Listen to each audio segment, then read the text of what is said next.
So basically, how do you turn the wheel?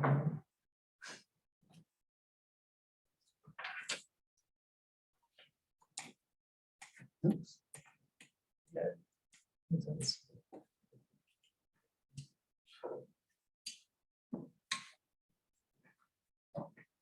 Okay.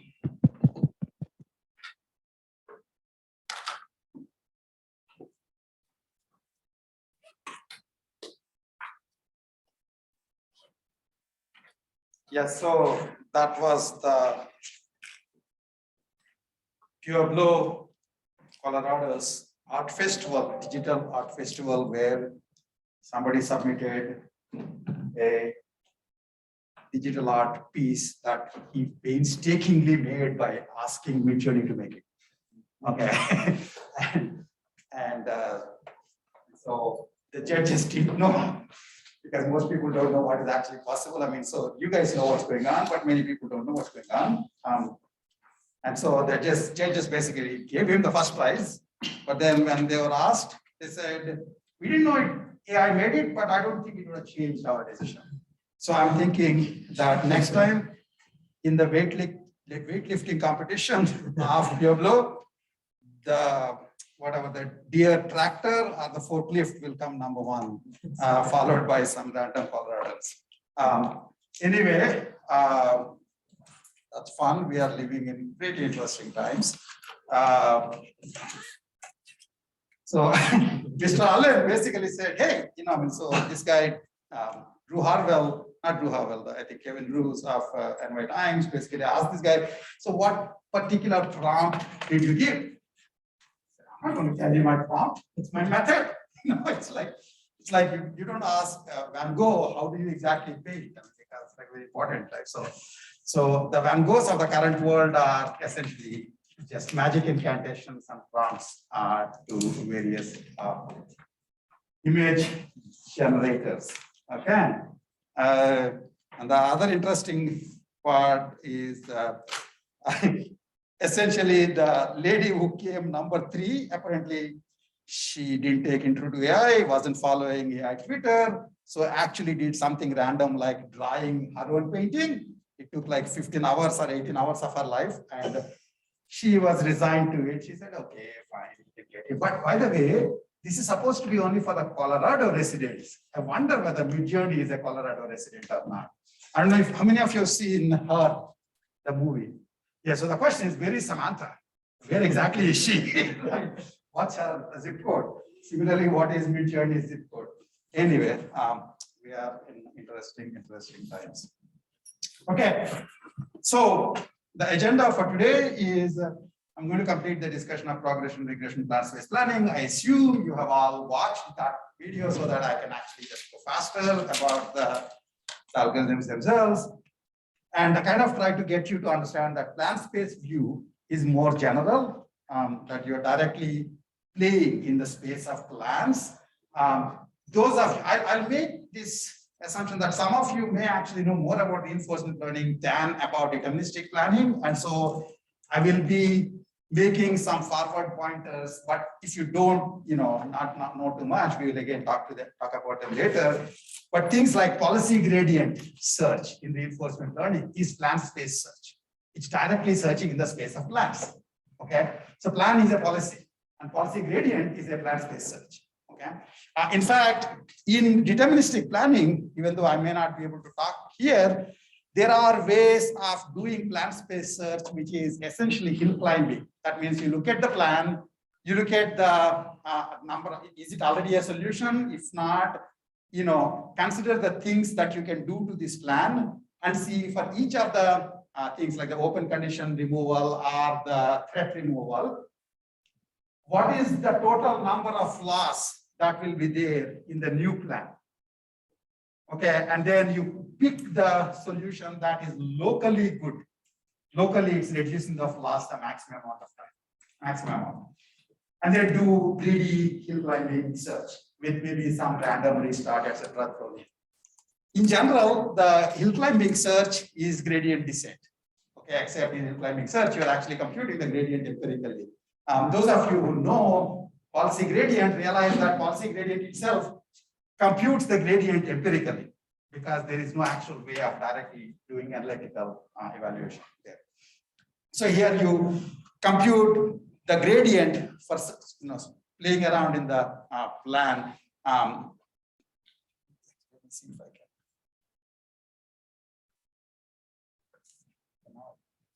So there is actually a planner called LPG, Local Planning Graph Search, which I can talk to you later. It's sort of like policy gradient search. LPG for deterministic PDL is policy gradient for RL. Okay, I mean RL MDP. Okay, so we'll do that. We'll understand the point of the generality of plan space search, and we'll talk a little about strips planner as against strips planning, which is actually a different thing. Strips planning only says that you take the description of the actions as if they are strips operators. That means they have preconditions effects. That's it. And in fact, all the planning algorithms that you actually looked at in that little lecture are the ones that I just mentioned before leaving last time, are all essentially different algorithms working on the same representation. Okay, that's the strips planning or the strips planning problem. Okay, the strips planner was actually originally, as I said, in the SRI when they did the shaky robot, they also came up with not only this representation, but also a very specific algorithm for generating plans on that. And it is useful to know what that planner is, because actually there's lots of interesting connections, both from historical perspective and in terms of psychological connections to planning, that the way people do, multi-goal planning, for example. So we'll talk a little about that. In fact, it's called means ends analysis planning.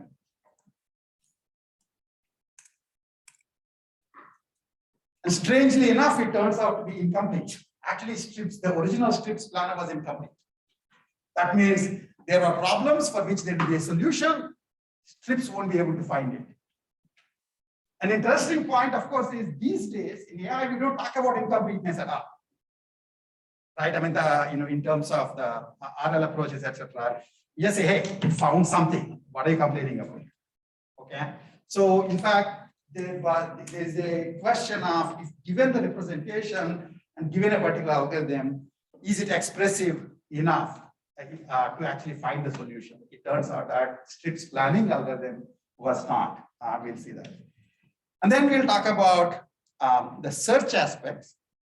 So it's kind of slowly going from algorithm to strips to search aspects, where we'll talk about the complexity of strips planning, which turns out to be p-space complete. I know I said depth of complexity and all that, but still I'll talk a little about understanding how hard strips planning is, and p-space complete is typically in the complexity hierarchy above NP hard, NP complete. So it's considered harder. And then we'll talk about this general way in which search algorithms for planning work, which is essentially analyzing subgoal interactions and using them to compute heuristics. Essentially, you can imagine that you're doing some kind of an A-star search, an informed search, and you're trying to find which direction should I go more or more. And you compute heuristics, and these heuristics, the interesting part, are computed directly from the domain model. So this actually makes a lot more sense from the intro AI perspective, where we know that for A-star search, heuristics come from the relaxed models. There is a model, there is a relaxed model. What's the model for us? The model is the PDL description of the problem. Relaxed model sort of tries to make some additional, remove some of the additional constraints. For example, the simplest thing might be, actually not the simplest, the simplest thing may well be that you have initial state and you have a bunch of goals, right? And so given a partial plan, you know how many of those goals it satisfies. And you essentially count the number of given any state that you are about to search from, for example, you see if you have 3 states and you're trying to pick which state to go forward on in the progression planning, you compare those states to the goal state. Take the set difference. That means how many of the goals are not present in this state. The bigger that number, the bad the state. That's called the set difference heuristic. And you can, in fact, you can play this whole intro to AI game of is set difference heuristic informed, it's not particularly informed. Is it admissible? It's also not admissible if you assume that the cost of a plan is the number of actions in the plan. If you have one plan that is missing 2 goals, another plan that's missing 1 goal, you would like to think that one state which is missing 2 goals and another state which is missing 1 goal, you'd like to think that the one that's missing 2 goals may actually be costlier to go from there to initial state than the one which is missing 1 goal. However, it is possible that there is a single action that gives both those goals for the first one. And to get this one missing goal for the second one, you actually have to do huge amounts of backchaining. You need to put an action to give that goal, but that action has preconditions. You need to work on those preconditions. That action has preconditions. You need to work on those preconditions. In general, planning becomes hard because of this cascading sub-goals.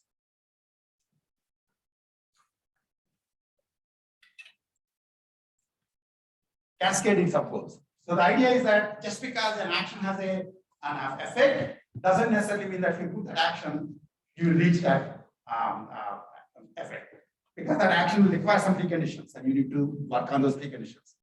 Making those preconditions true would require some more actions who will have their own preconditions.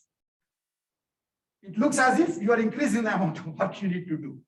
In fact, one of the interesting things, if you kind of paid attention in the plan space search, is the number of open conditions, which is the number of conditions that don't have supporters, changes non-monotonically during the search. You see what I'm saying? It's not 0. Obviously, if it is 0, then the plan is done. Okay, if there are no open conditions, then the plan is complete. But if in fact, you kind of put an action to reduce one of the goals, but it then brings its own preconditions, that may be 10 of them. So that means I supported 1 goal, 1 open condition is gone. Now I got 10 extra sub goals, 10 extra open conditions, plus whatever is the goal that I left. You see what I'm saying? So in general, this is how we actually wind up doing planning, right? Because there is a cascading, and that's what makes planning harder than scheduling. And in fact, that is also connected to the reason why strips planning is actually P-space complete.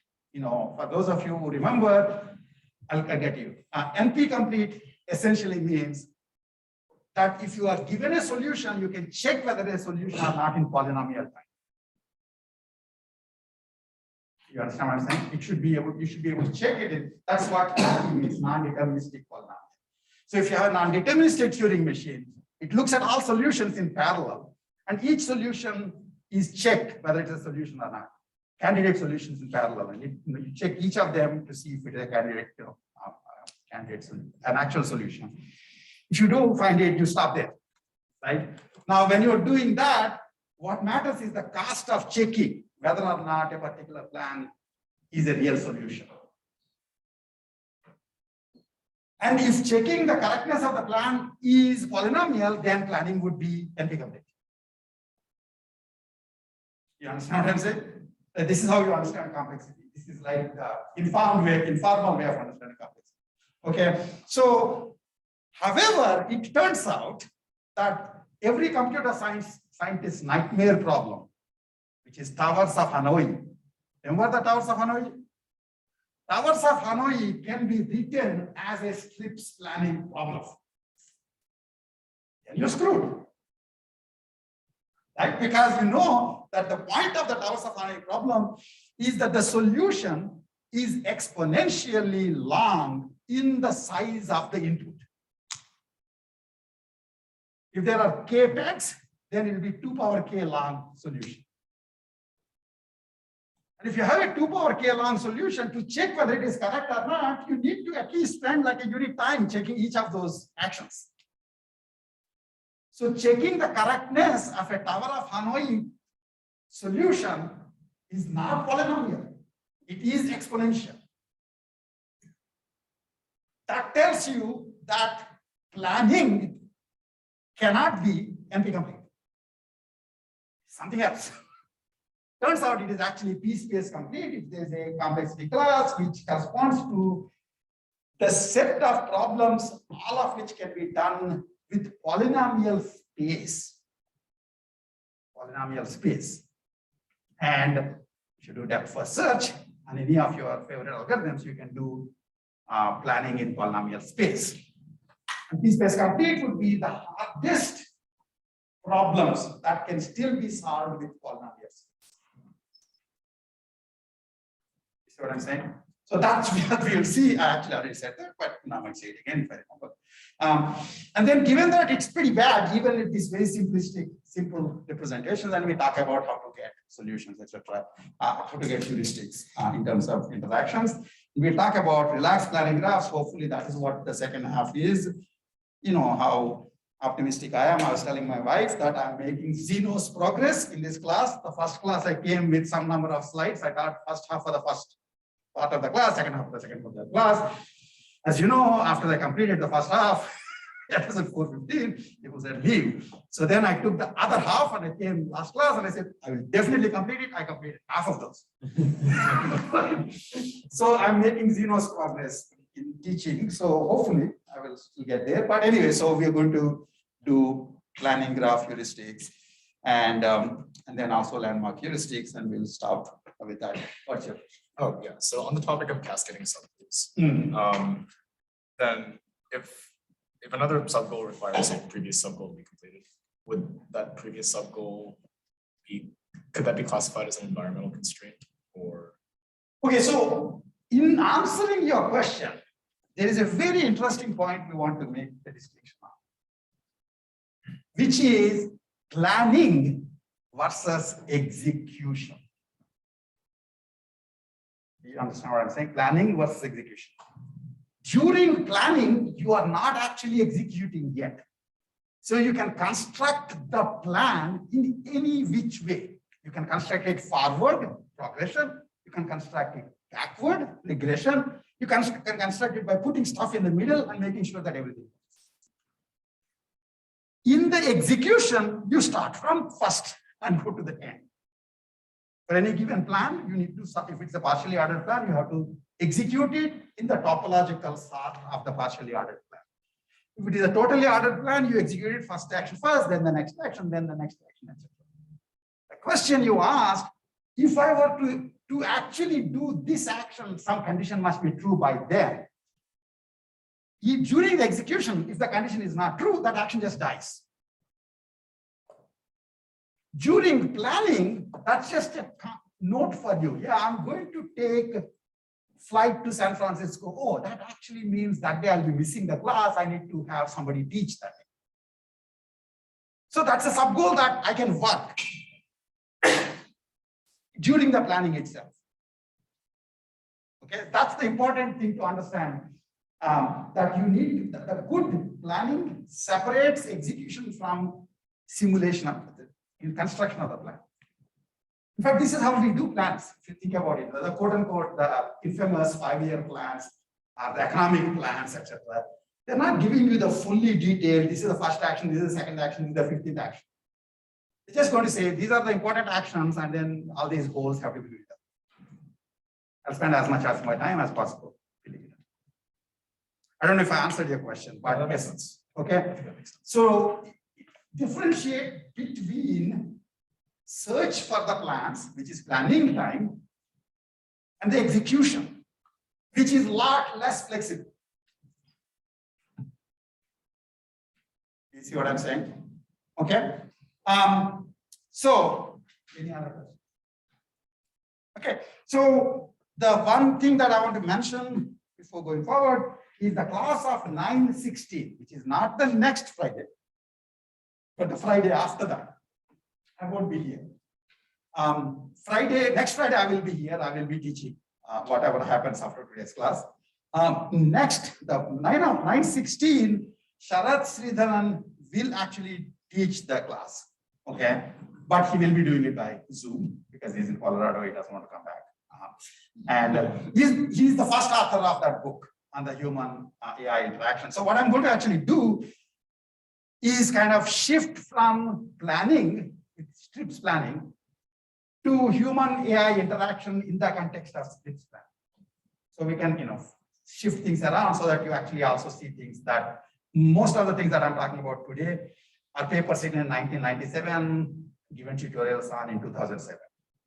The stuff on human AI interaction is a lot more recent. And so, we'll mix up things, but, the intellectual antecedents are much closer for those things. So you will be able to understand how to make a behavior, a robot, how should a robot robot plan such that the human understands its plans. And if they don't understand, how do they provide explanations? Those are things, all of which will be explained in terms of the PDDL model. So we will do that first until 9/16. Okay. So again, notice that 9/16 hasn't come, but the plan for 9/16 has already been made. And nobody knows what I'm going to do on 9/9. Because it's anybody's guess. This is the beauty of plans. You see what I'm saying? Anyway, I'm actually going to be off in Chennai on 9/16. My old undergraduate school is giving me, because I'm old enough, a distinguished alumnus award, so I'll take that. A lot of those and come back. So under 9/23, I will be back here. Okay. I hope people are looking at Piazza that I keep adding stuff to. Once in a while, I send a mail saying I added stuff to it, but you should just be following it. In particular, I keep adding a whole bunch of links. So I think the link for the video I asked you to look at was here. And then I put a link that some people are watching, of course, on how the PDL planning was used in one of these old, somewhat older video game sphere, which actually many people may not talk about it, but the long horizon planning has become something that sort of disappeared in many of the quote unquote modern games to some extent, because long horizon planning is hard and you have to make some assumptions. So the assumptions that Fear was making is that there is some symbolic description of the actions as well as the states, and so it could do long horizon planning. And some of the other things that go on right now, they look at the pixel space, the crazy Atari games in RL, for example. Okay, but anyway, so it's worthwhile looking at that. It'll be interesting. And then I will be looking at two things. During today's class, there will be two papers that will actually come handy. I'll just mention them. I'll show some pieces of it, but these are actually both written by me. One was a refinement planning as a unifying framework, and the other is a tutorial on a planning of heuristics. This is a graduate class. I'll tell you what I can tell you in the class. You can spend a lifetime reading up more stuff. You get to decide what level you get. Yeah. Something that I remembered from the Fear video is that it talks about very briefly that if supposing the plan immediately changes because it reacts to environmental aspects, it might have to come up with a new plan on the fly. Yeah. So if you separate execution from planning, how does the plan account for perturbations in the environment? No, so if you make a policy upfront, then you have essentially taken into account all the random things that can happen. So assume the following thing. So a policy, essentially, a plan in the classical planning scenario is, here is the initial state, here is the goal state. Tell me the actions you can do. Suppose I were to tell you that as you are starting executing, Some kid just keeps changing the robot from some state to another state, or the stack of blocks will be changed. So you will be transported from one state to other, even though you are trying to make progress. Okay, so the question then is, what do I do? Well, if I had originally looked at all sorts shortest path to the goal, that means from every state, what is the best plan to the goal? Then when I find myself in this state, oh, that's what I'm supposed to do. It's normally a dumb idea to do that, because there are so many states in the world. Trying to figure out what you will do in every possible state is a dumb idea. It used to be called, what was called universal planning. First of all, I hope you answered your question, which is, if you spend a bunch of time upfront looking at all possible contingencies, then you can still do it during the execution. If on the other hand, if you did do it during the execution, you can replan. You stop, as long as it's not a particularly fast changing dynamic world, you can stop, see where you are and call the planner. Okay, from here, how do I go to this? So that's assuming it's a finite search space.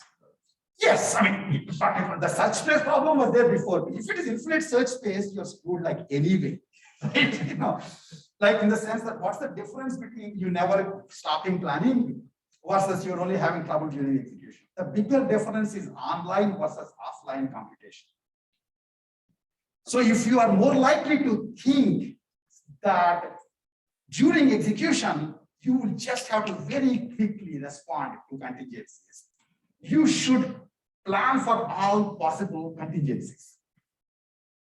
Planning for all possible contingencies is what is having a policy supposed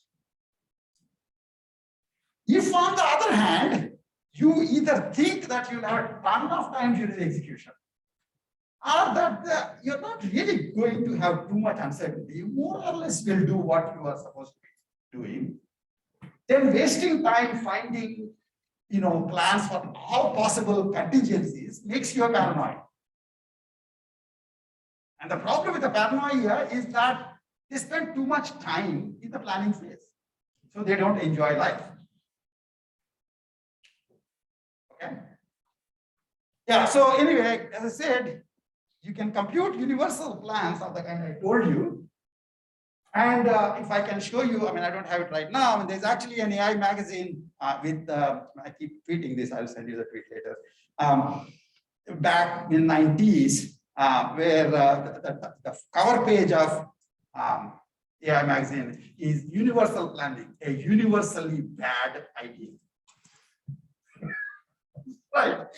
Because nobody in their right mind would make all contingency policy. Have you done that? Have you, for example, considered what were to happen if there are 2 bombs going off during the class, plus 3 rabid dogs running around the class, plus 4 camels kind of ready there in case you want to go out? Do you have a plan for that? Why didn't you? It could happen. It's a small possibility. You understand what I'm saying? The guys who do hugely contingent planning for good reason are NASA folks. We all make fun of them saying, RTPs are supposed to go like game first. Go. I'm already watching my TV, nothing is happening. Well, the problem is once they start, they don't get to redo anything. It's very much harder. Although once you reach Mars, Spirit and rover can do some replanning. They do that all the time. But certain number of contingencies they have to take for, look into from the beginning itself. It all depends on how much is the cost of, how much time are you likely to have during the execution? How much costly is it going to be to do replanning? So anyway, universal planning is considered universally bad idea. I will send you that link. The funny thing is, whenever you hear policy, policy is the universal plan.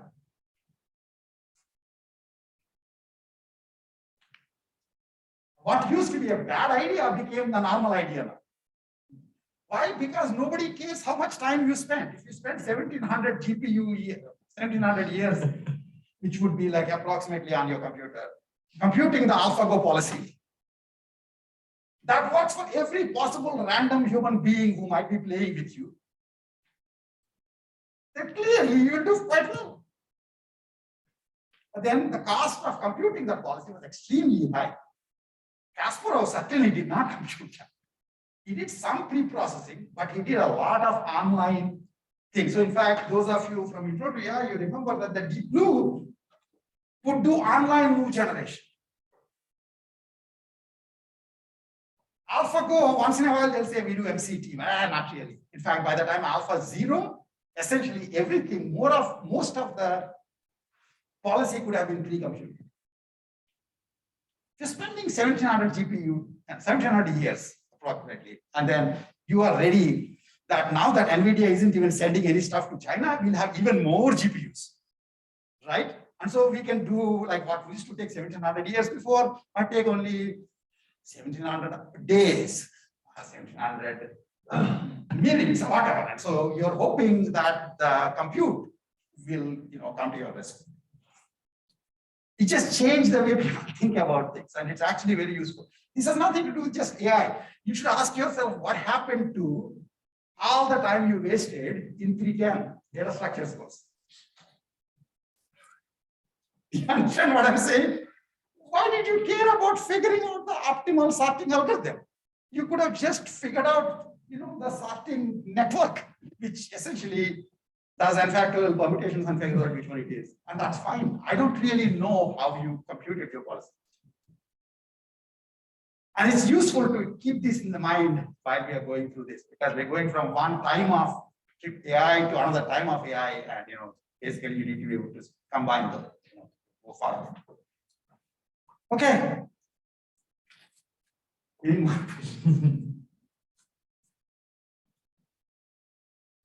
That was supposed to take 3 minutes. So we're done. That was my estimate. So poor estimate. Okay, so anyway, there are applications of planning, Mars rover, security analysis, blah, blah, blah. But I think, as I said, this is a lot more interesting. You should look at that goal-oriented action planning. That guy is actually teaching my class. You should listen to him. I mean, he says, strips planning, precondition, and effects, and goal-oriented planning. So it's like, I just made that video. It sounds, it has a slightly worse accent than me, but you should be able to make out. Anyway, so you can write whatever. Many of you, by the way, I think the first PDL assignment is due to write. I believe half of the people did submit, other half were probably waiting. I'm assuming that they're making the universal policy and then we execute in the last minute. But you are doing a small domain. These guys were doing larger domains. They were writing the things for large. Okay. Actually, there was this other thing that now it no longer exists, but the guys who made Siri, original Siri, obviously wasn't doing LLMs. God knows if they do LLMs now, that could be bad too. Okay, much of Siri NLP was canned. Okay, not surprisingly. At least when Steve Jobs called the guys, Tom Gruber and what's his name, the guy who was in this, what's his name? It's in this article somewhere. Basically they were doing rule-based sort of canned NLP. Okay, and that was still useful. They were just depending on the voice recognition part, which is working well, but then as to how to answer the question, they were canned answers. Okay. So anyway, that same guy, I don't know why I forgot his name, he after Siri, did you guys see the name anywhere in this? At the bottom. No. Yeah, I was who created Dr. Class. And there's another guy too. Anyway, so one of these guys, they were all basically from Siri. And so what they did was they started this thing called Viv. This is about 5 to 7 years back, okay, which Samsung bought. And what they were doing was essentially like get an Alexa, get procedural skills for Siri. So you ask Siri, buy me a ticket, and it knows that the following pieces of information have to be, the steps have to be done, and each of these steps winds up taking different pieces of information, etc. So it will almost write small recipes, and then if there are combined goals, it will combine something like a script style planning to combine those, scripts to come up with plans that it would get. So Samsung got it. I don't know what happened after that. One of the other things I actually was talking to Chin Sharniak yesterday, and he's trying to write like a book on history of AI, and then so he was asking this, questions about status of planning, automated planning research, etc. And one interesting thing is, in the industry, people want to say that they are using RL and DL. Just like you guys, you want to get a job, you want to say, I am doing RL and DL. They too will say, I am doing RL and DL. All of us collectively will say we're doing whatever is the currently popular thing. But what they may actually be doing is anybody's guess, oftentimes. You see what I'm saying? It's much easier to program things. PDL is more closer to the programming than learning from tons and tons of examples, because exactly where are these examples coming from? But certain kinds of, again, we went through this, certain kinds of tasks, examples are the only way, other kinds of tasks, domain theories are easier. And so in fact, many more companies might well be doing it, but Viv is one of them that happened. Okay, so we had progression, we had the regression, and the generic progression planner essentially starts basically from the state, from the initial state, does actions, progresses the state through initial actions, so progresses the state through the action to compute a new state. And then basically checks if the state is a goal state. It's a goal state if all the goals are present in it. If not, it picks one of the children states, just like an A-star search, applies the progression as the child generator and goes forward. So if you think in terms of A-star search, progression is the child generator function. State used to be a black box in the case of normal problem solving agent A-star search. Here it actually is structured. It is in terms of the state variables and their values. Like I said, it has feature-based representation. That's a useful thing to know. Now, when do you stop? You stop when you reach a state where all the goals are inside that state, already true in that state. At which point the plan itself is essentially the first action, the second action, basically the path from the initial state to the goal satisfying state. Okay, that's basically progression. That's like a straightforward thing to do. And that's what generic progression planner looks like. You look at it. Regression does this opposite thing. It starts from the goals. It essentially regresses the goals over an action and say, if this is the last action and these are the goals I need, and after this action, the goal should be true, then what must be the weakest preconditions before the action, such that after the action, what I need will be true. And then if the weakest preconditions are holding already in the initial state, you're done.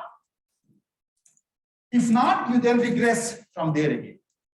So essentially, the search is going from the goal state backwards.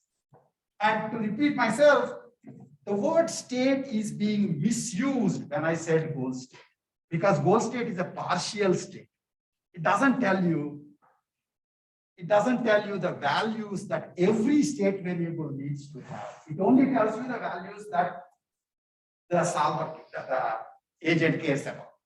This one should have this value, this one should have this value. Others, I don't care. Which essentially means that there are many, many states that are goal states. It's worthwhile understanding. So in fact, if you are thinking of this search, and essentially if you convert this, all states, each state like this can be given a number, S1, like this can be S1, and this can be S2, etc. These are black box states. Then I have like a big graph of SIs connected to each other by these actions. You basically are doing search in the ground level at that point, in the atomic level at that point. So if you're asking yourself, when I'm doing search in this, what is the search like in the atomic level?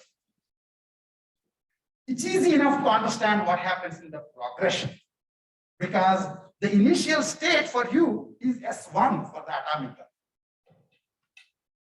Right? And then they basically, as you are going your progression, they correspond to actually making your way in this atomic graph.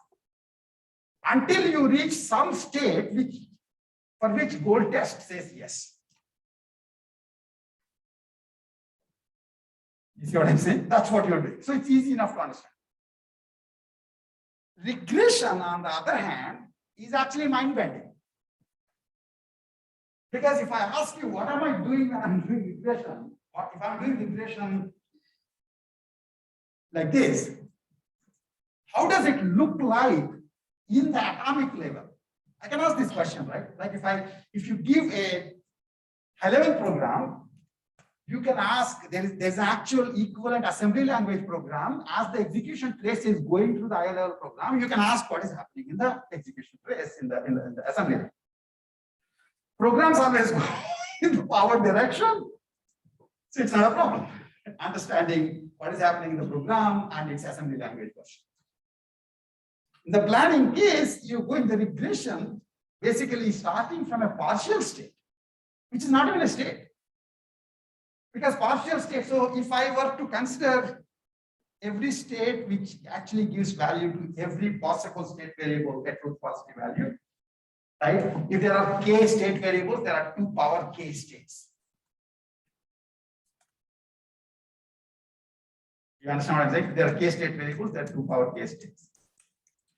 If on the other hand, I only ask that 2 state variables, like m state variables are mentioned in the goal. That means I only care about the values of m of the state variables in the goal. That means k minus m of the state variables, I don't care what their values are. Which actually means that this one partial state with m state variables being given values corresponds to 2 power k minus m, 2 power k minus 1 states. Right? You understand this now? So now you have to ask yourself, okay, I can see what's going on in the progression search in the lower level, what's going on in the regression search in the lower level. It's very hard. Because in essence, what's happening is when you are doing what looks like a simple line search from this partial state to these partial states, it corresponds to starting from 2 power m minus k different states, all of which are goal states, taking a step forward and step backward. And then you get even more number of states taking a step back. That's what is happening when you're doing regression. You understand what I'm saying? If you're not impressed with this, then you're not understanding what is happening in regression. Okay, so in fact, I remember long back when there is actually a good paper, it's probably dated, called Decision Theoretic Planning, Foundations and Structural Assumptions, which is basically how do you do decision theoretic planning, essentially how do you do MDP planning. Okay, and this is an old 97-page paper written around 95, okay, by Utili and co. And they talk about, that was the time AI people didn't care that much about MDPs, so they're kind of connecting MDPs to what is known in AI already, which is the graph search, A-star search. And then they were basically trying to connect, MDP solution algorithms and the normal planning algorithms, and they go in the section on regression and say, wow, they have regression, we don't have regression. Because think of what it means to do regression in MDPs. I mean, atomic MDPs. You understand what I'm saying? You do this kind of reasoning all the time.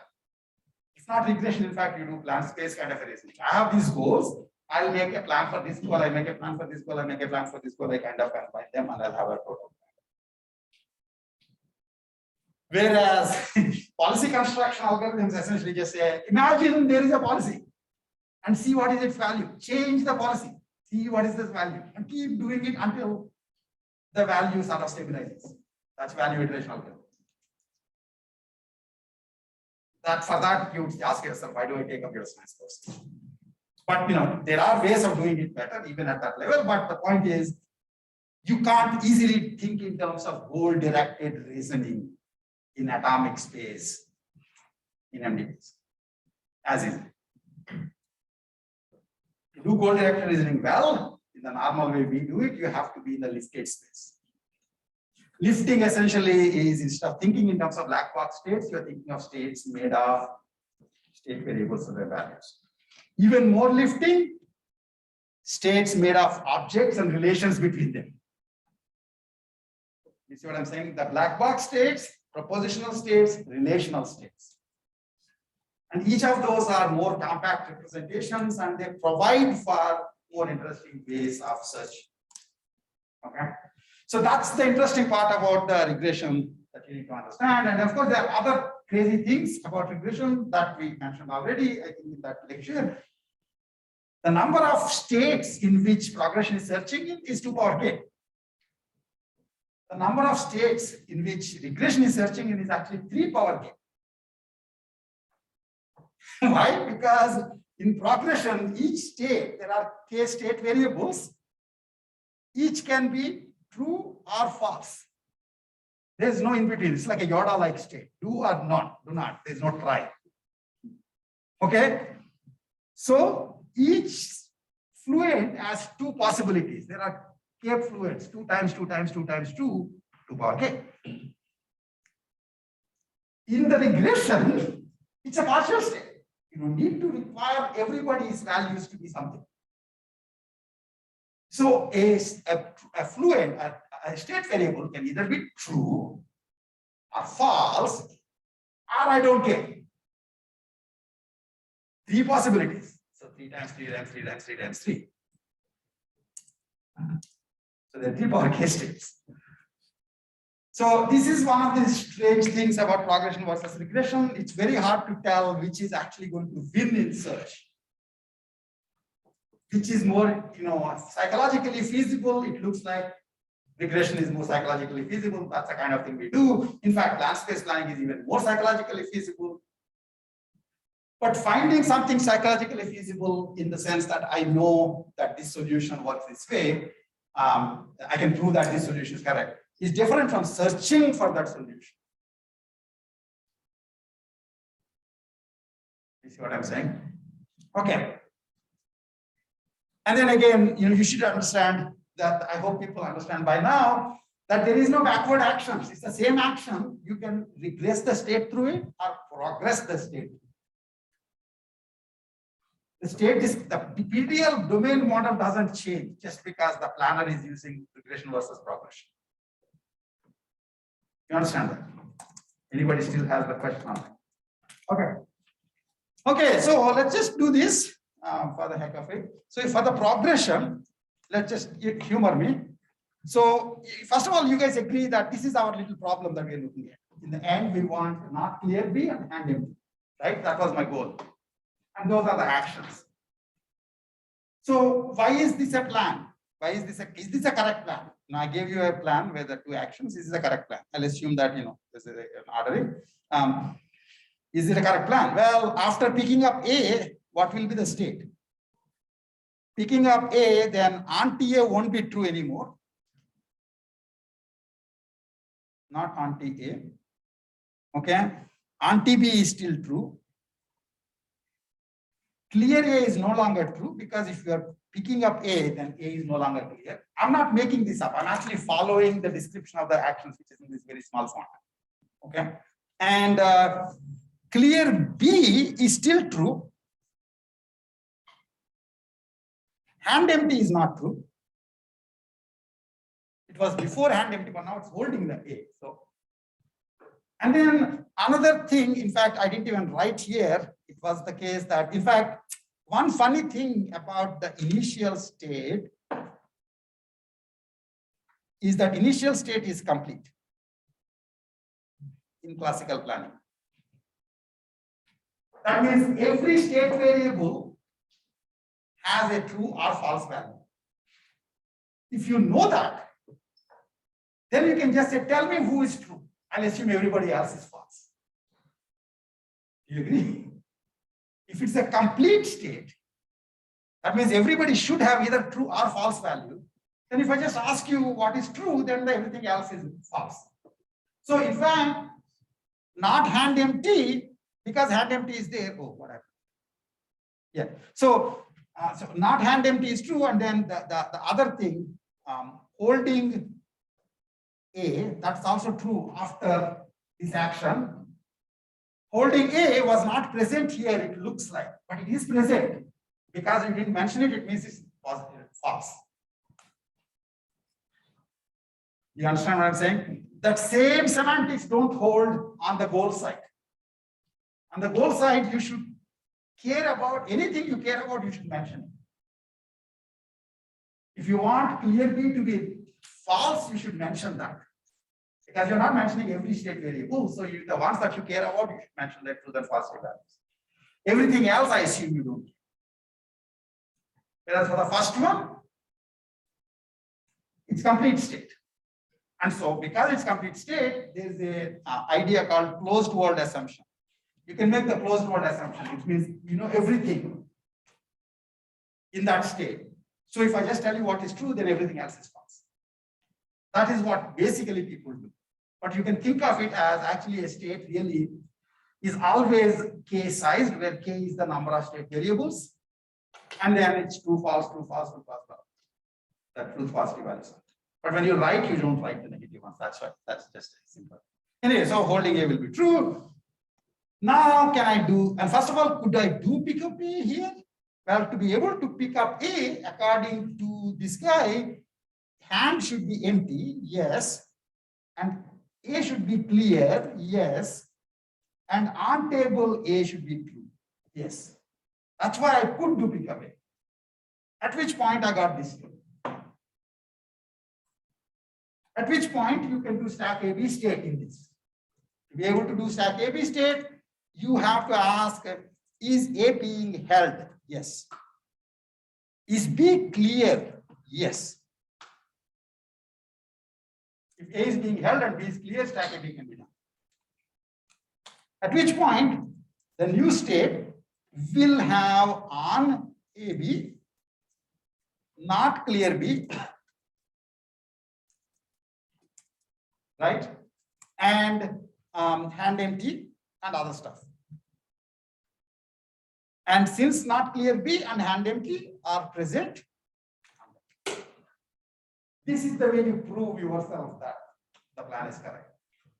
And what the progression search is doing is it's incrementally constructing an entity that satisfies this proof. That's why I said search is nothing but inverting the truth criteria. That's what I'm saying. If you know what is true and how to prove something is correct, then you invert the correctness proof, then you get a search. Every way of proving something to be correct, you get a new search. It's a nice way of thinking about where algorithms come from. Okay? Any questions on this? Yeah.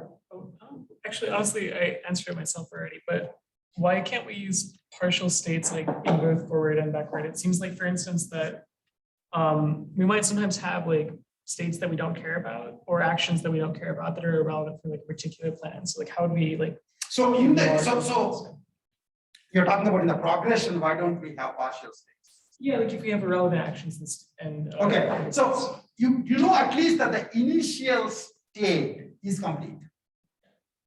And it turns out that you can actually do progression doesn't work as well, but if, for example, there are actions that have existential effects, that means essentially I put this on one of the blocks, then you can have a state which has variables. That's called lifted search. But even that becomes more useful in the regression than in the progression. Typically in progression, if you don't have a complete state, that is seen as a bummer, because that means you can't see where you are. That means you have partially observable world. If you don't know where you are, it's partially observable world. If you don't have to know every state you don't need to know what the if you don't know the configuration of every state variable where you are currently in, that's a bummer because that's partial observability. If you don't know the configuration of the truth false values of every state variable when you reach the goal upfront, that's flexibility. I had a goal of reaching the class. I should be wearing a shirt. Believe it or not, until the last minute, I didn't decide which shirt I'll wear. I mean, of course, Mark Zuckerberg did some pre-planning and said there's only one shirt that he has, and you keep wearing that. But last second, I just wore some shirt. I think I have a shirt, right? So the point being that saying that now you should be present in the class with the ML explainability T-shirt. That's an extra condition. Sometimes I did that. I mean, I did that in your class, because I wanted to make a point about ML being unexplainable. So I bought this T-shirt with my bigger income and wore it and came to the class. And that day I had an extra goal. In addition to being in the class, I had a goal on my T-shirt too. Most of the time, I just need a shirt. So that's flexibility, not being required to have the same value, I mean, known value for every state variable in the goal state is flexibility. Not knowing where you are is being partially observable world, or you have senselessness. Yes. But the initial state is basically like a precondition to the goal then. But there are many cases where you have the initial state as a basic goal, like as long as I get to this place, starting from this place, I don't care about what happens. So wouldn't that be a partial initial state then, saying like, as long as I start at the Golden Gate Bridge? No. At the time of planning, actually, so here's a very interesting point you're making, by the way, which is actually when you're doing regression, when you're doing progression, you need to know which state you are in. When you're doing regression, all you care about is the weakest preconditions that you computed for a sequence of actions are present in the initial state. At that time, you don't need to know what else is true in the initial state. As long as those things are true, you're happy. And the same thing in partial order planning. In the partial order planning, there may be large number of things that are true in the initial state, but they're not actually supporting any causal link. If they're not supporting any causal link, they're not required. But you can only know what you don't need after the search. Because it depends on the plan, what you don't care about in the initial state. Whereas the fact that I don't care about my shirt today was known before the plan. These are actually very serious points, like detailed points. I don't know how many of you remember this, but those are actually worthwhile thinking about. So it is true that you don't need everything in the initial state, but what you do need depends on the search you did. Whereas in the regression, basically the goal state, I tell you what goals I care about before I even know what search you're doing. I mean, whether you do regression or progression, goal state is always partial. Yes. So it's like because you need to do regression to determine which states are unimportant. You can't just do progression without knowing the full state. Maybe I'm still processing. No. The point is that in the case of progression, sometimes you don't need, having the full detail and knowing that all details are needed are two different things. Initial state gives you the full detail for classical planning problems. And based on the plan, you may only need some part of it. For example, in this particular case itself, all you cared about in the initial state were the preconditions that were being supported for the pickup. But you won't know it upfront until you actually consider them. But the fact that the goal only had these two didn't depend on any plan. Irrespective of what your plan, every plan is supposed to just get those two things. Things become very nuanced very fast in pretty much anything that you spend that, right? So okay. And so you can do the regression on this too, right? Can you, and actually I'll probably just leave this since we're running out of time. I'll let this be, you should do the regression on this and convince yourself that when you come back by the state here, the partial state here is a subset of the initial state. That means the initial state gives everything that the partial state wants. So at that point, you kind of realize, by the way, there is actually a nice name for given a plan, only certain things in the initial state are actually relevant for the plan to succeed. You can call that the footprint of the plan. Given the plan, only those pieces that are actually supporting something in the plan would be needed. Other stuff is extra needed. But it's a footprint of the plan. For different plans, there will be different footprints. And you're searching for the plans. Okay? So you could do this for regression too. Do you want me to do the regression? Anybody wants me to do the regression? I mean, by the way, if you don't know, ask me. Otherwise, I'll assume that everybody is smarter enough. Again, I think I mentioned this to the people who are taking class with me. There are like two, there are like two types of errors in teaching, type 1 and type 2 errors. Type 1 error is everybody is lost. Type 2 error is everybody is bored. And then some people are lost. Type 2 error is some people are bored. The perfect teaching is nobody is lost, nobody is bored. There is no such thing as perfect teaching. So then ultimately it becomes, which errors do I care about? I care more about people getting bored than people getting lost. If you're lost, you better tell me. If you're bored, I can tell you. I can see, not I can tell you, I can see, just from your face. Okay. Then I'll go faster or make it even more crazy. So then you won't. No, it's useful. There are type 1, type 2 errors. I care about type 2 errors. And there is no such thing as perfect teaching in the world. Okay. So you talked about this progression and regression. It can go either way. I mean, so on one hand, on the case of regression, in favor of regression, you can say that you only consider actions which have something to do with the goals. Since not every state variable, in a realistic world, there will be many, many state variables to describe each state. And the goal itself, we only talk about a few of them. But think about your own life. Okay, you have a goal of being at home by the evening. How many state variables do you have to define your life? Even assuming just the Boolean state variables, tons and tons and tons of them. But you basically just, and so if you are interested in being at home, only consider the actions which end with you being at the home, and then do regression with that. So the branching factor will be small. In search is B power D is the total amount of search you do.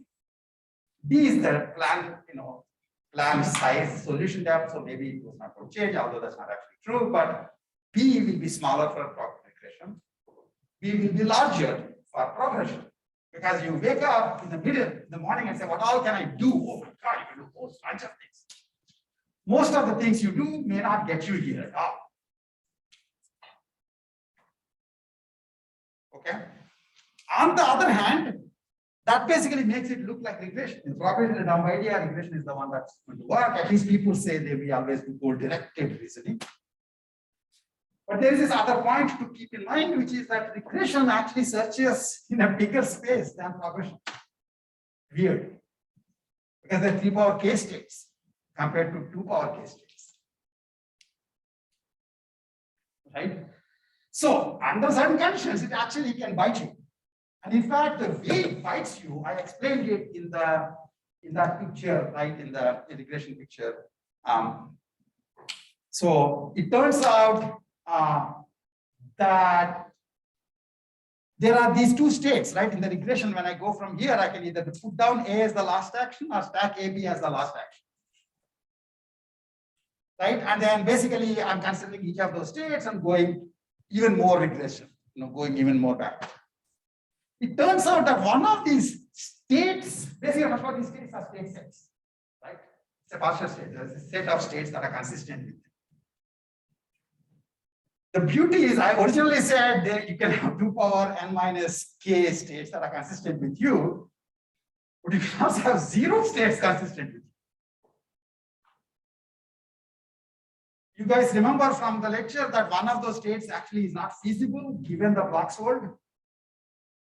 In a normal blocks world, you can't have the normal blocks world that I given you. There's just one hand and a block A and a block B. That's it, nothing else in the world. You actually can't have a physical state where B is not clear while A is being held.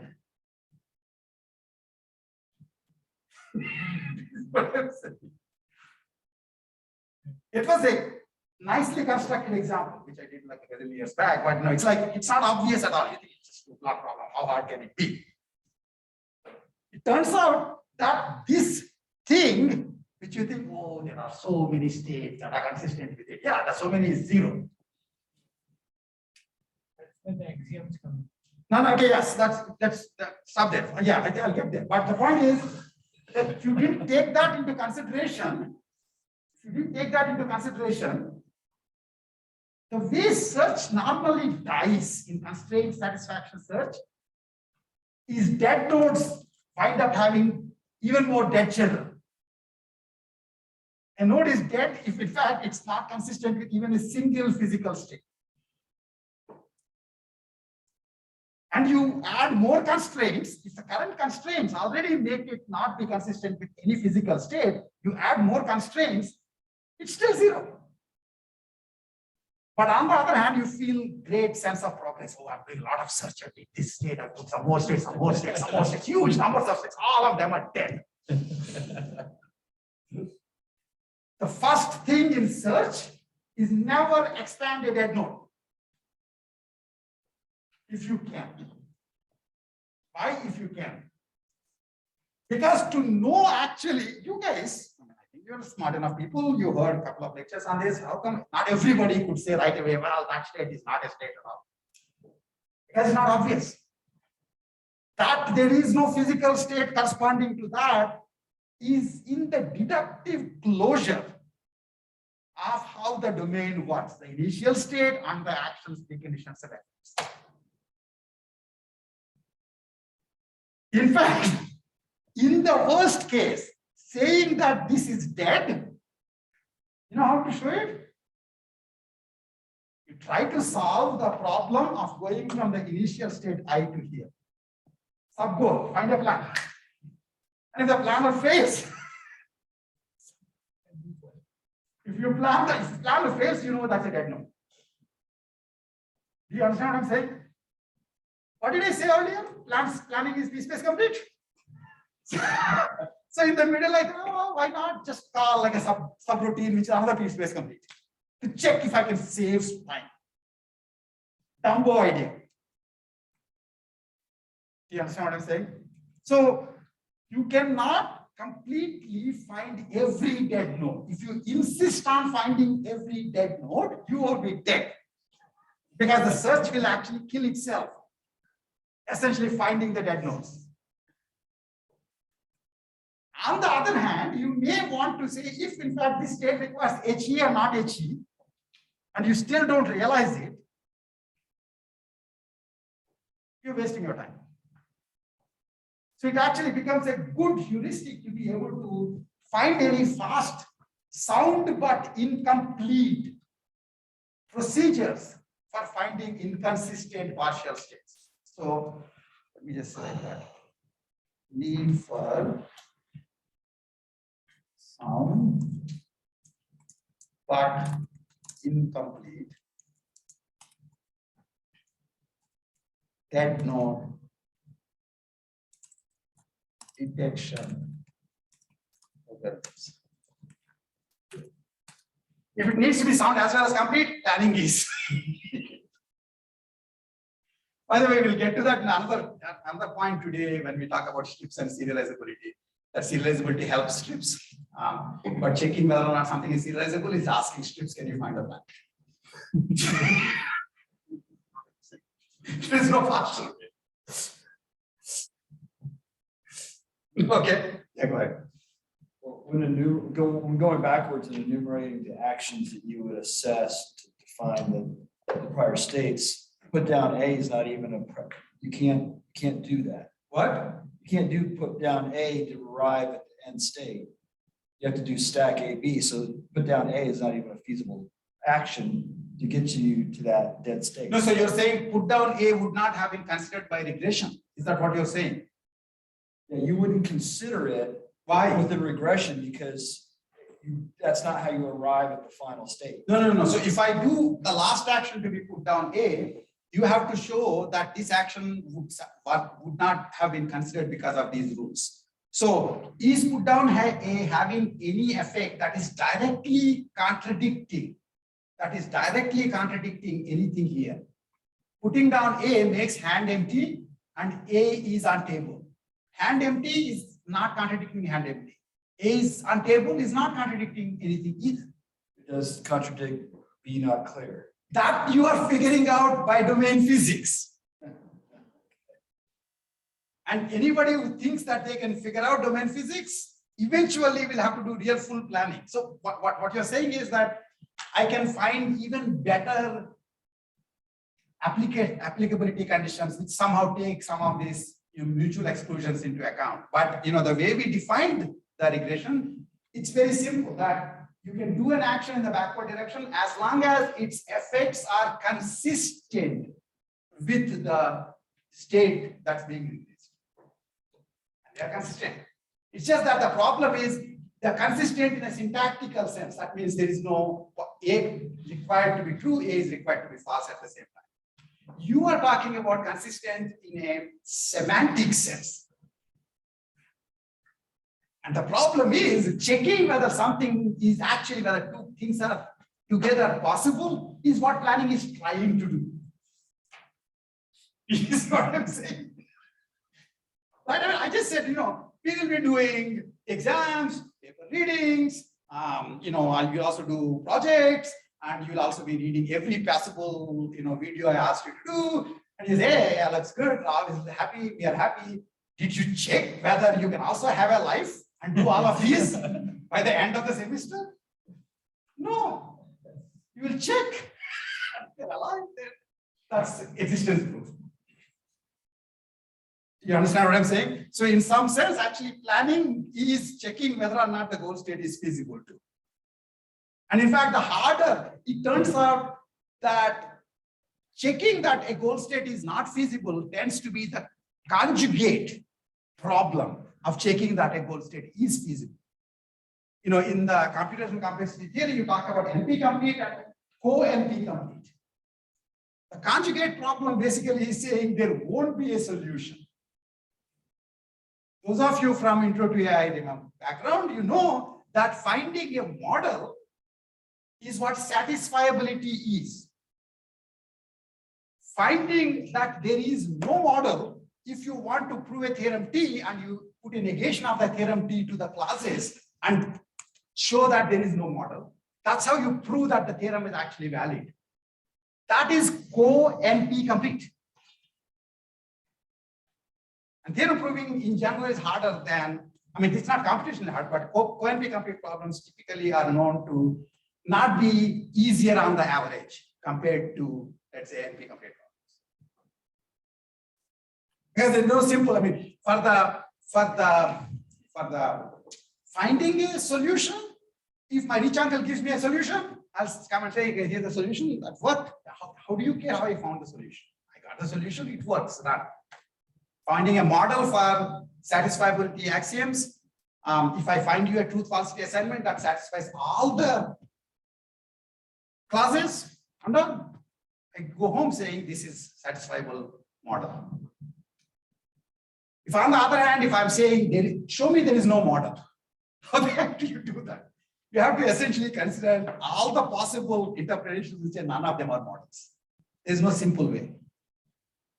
That's where you start actually, if you remember from that theorem proving search stuff that we talked about, you do things when, for example, when you're doing model finding, you combine theorem proving into it. For example, the forward checking in constraint satisfaction problems are or the unit propagation in the satisfiability testing, they are all the theorem proving points, showing that some partial node is already dead. So you can combine model finding and theorem proving to make model finding faster. And model finding is being used to do theorem proving. Right? The conjugate of model finding is actually theorem proving. So now I couldn't find a model, so it was. Now problem with I couldn't find a model in general is, could you not find a model because you're a lazy bum? You just look for three, it looks like there's no solution, and then I give up. If you found a solution, it's much simpler. You found a solution, if you basically know how to check the correctness of the solution, you're done. If you are showing there is no solution, you can't just say, there is no solution. I mean, you better have exhausted the space.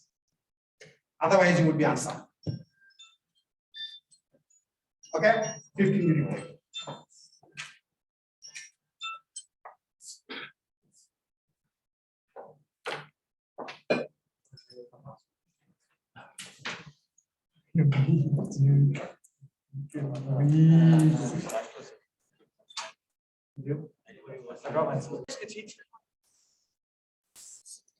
Using like blocks. I'm starting to direct them.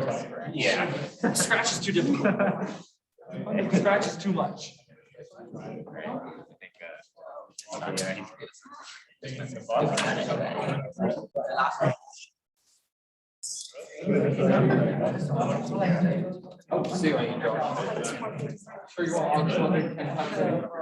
My ex-girlfriend was 250.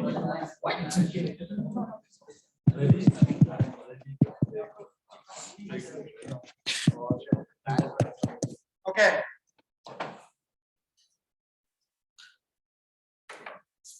Okay, so the regression one, might as well just do it. So for the stack AB is the last action. I'm just showing that this is the correct plan.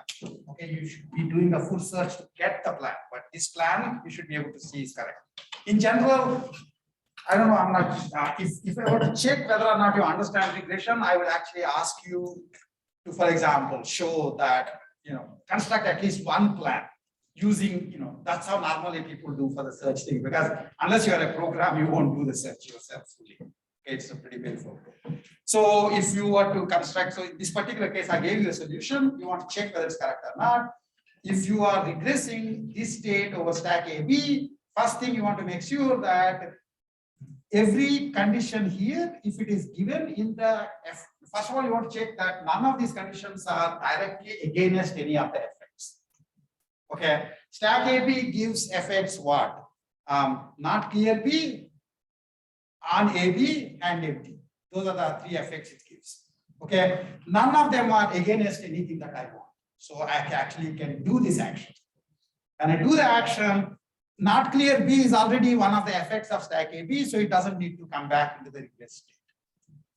Similarly, hand empty is one of the effects of stack AB, so it doesn't need to come into the regress state. So it looks as if the regress state won't have this, won't have this. All it needs is the preconditions of stack AB.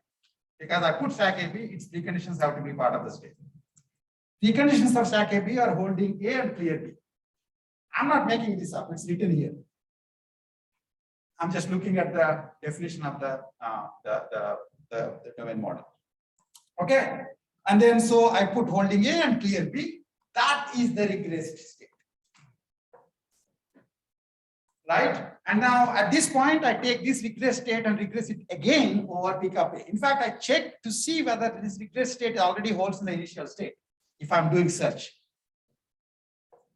Right? And actually clear B part holds, but holding A part still doesn't. So you can't stop. Okay. Now if you have pickup A in here, then pickup A has an effect holding A and not clear A. Those are the effects of pickup A according to the definition. Okay. So because holding A is already given by pickup A, I don't need to take it back. Okay, and the clear B is not given by pickup A, so it needs to still be taken back. And then to that, I need to add the preconditions of pickup A. What are the preconditions of pickup A? Preconditions of pickup A are clear A and hand empty. Now I can check that clear A is present, hand empty is present, clear B is present. So this state essentially is in the initial state. I mean, these goals, this partial state is already subsumed by the initial state. I get to start. That's how regression works. Right? Okay. Okay, then progression regression we talked about now in the part, and we go forward on that. Partial planning, plan space thing, that's why I actually asked you to do that lecture, because it's a little more involved, and you might, you may want to see a couple of times, examples, etc., to really get what's going on. It's not that hard, but it's like at once it's both psychologically exactly how we do planning, but also it has lots of search actions going on, search steps going on. Okay, so essentially I'm assuming that you understood this example. Then basically you have open conditions and unsafe links. Those are called the flaws. Okay, and basically the idea is if there are no flaws in the plan, then it's a complete plan.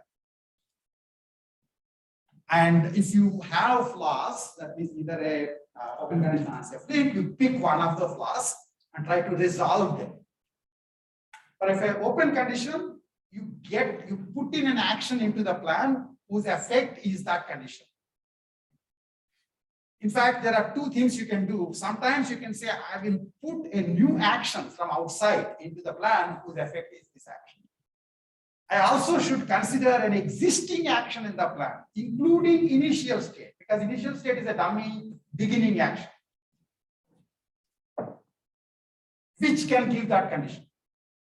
And once you say that it's giving that condition, you put a causal link from there to where the condition is. And once you make that commitment in that search branch, you are committed to your commitment. You are committed to that causal link. So anybody else tries to come between the producer and the consumer and try to violate that condition, you slap them silly. You slap them silly, you say that's a flaw. That means if there is, for any causal link, if there is an action which can come between the producer and consumer,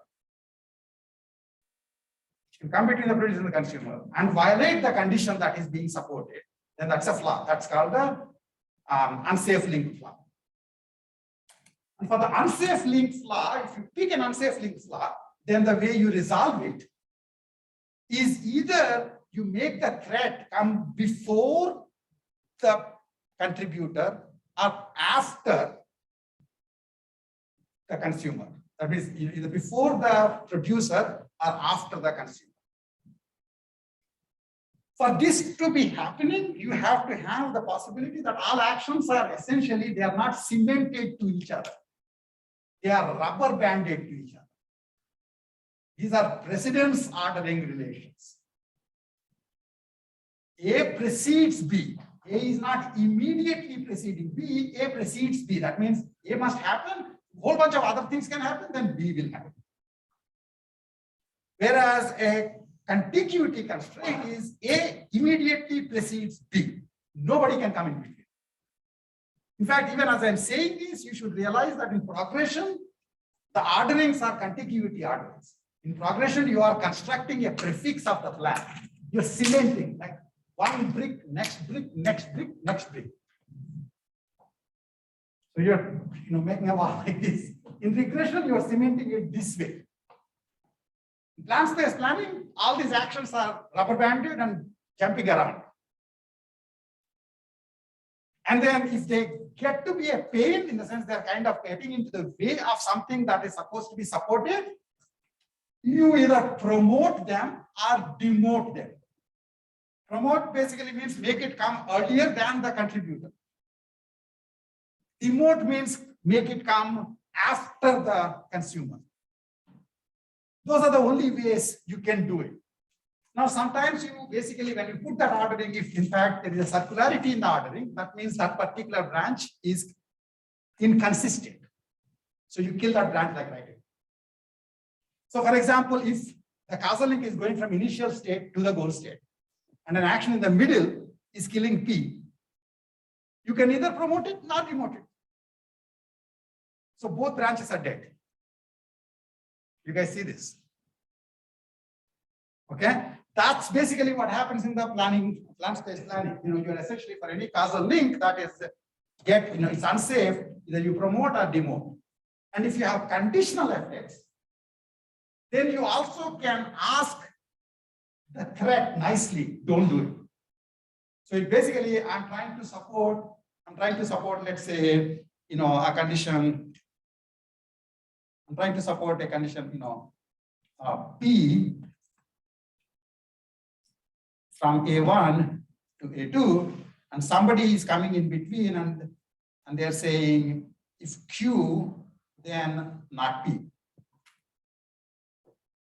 Then this threat, we call it a threatening step, that threat can be either promoted or demoted, or you can tell them, don't do it. Don't do it means Q implies not P, so make not Q true before. I'm sorry, is that correct? Yeah. Q implies not P, so if you make not Q true before, then that conditional effect won't fire. Right? So it's like kind of removing the bullets from the gun. Then it basically confrontation. It's actually called confrontation. No. By the way, there are all sorts of interesting terms for this: promotion, demotion, confrontation. Confrontation is how you stop the bad guy by kind of removing the bullets from the bad guys. Notice that if the bad guy is strapped to a grenade, can't do anything. That's where, if you don't have a conditional effect, that's like bad guy being strapped to the grenade. You either remove the guy outside, remove the guy this side or that side. You can't ask them to not have the effect. You can't cajole them to not have the effect. Here you can cajole them to not have the effect by just making the negation of the antecedent be a new open condition.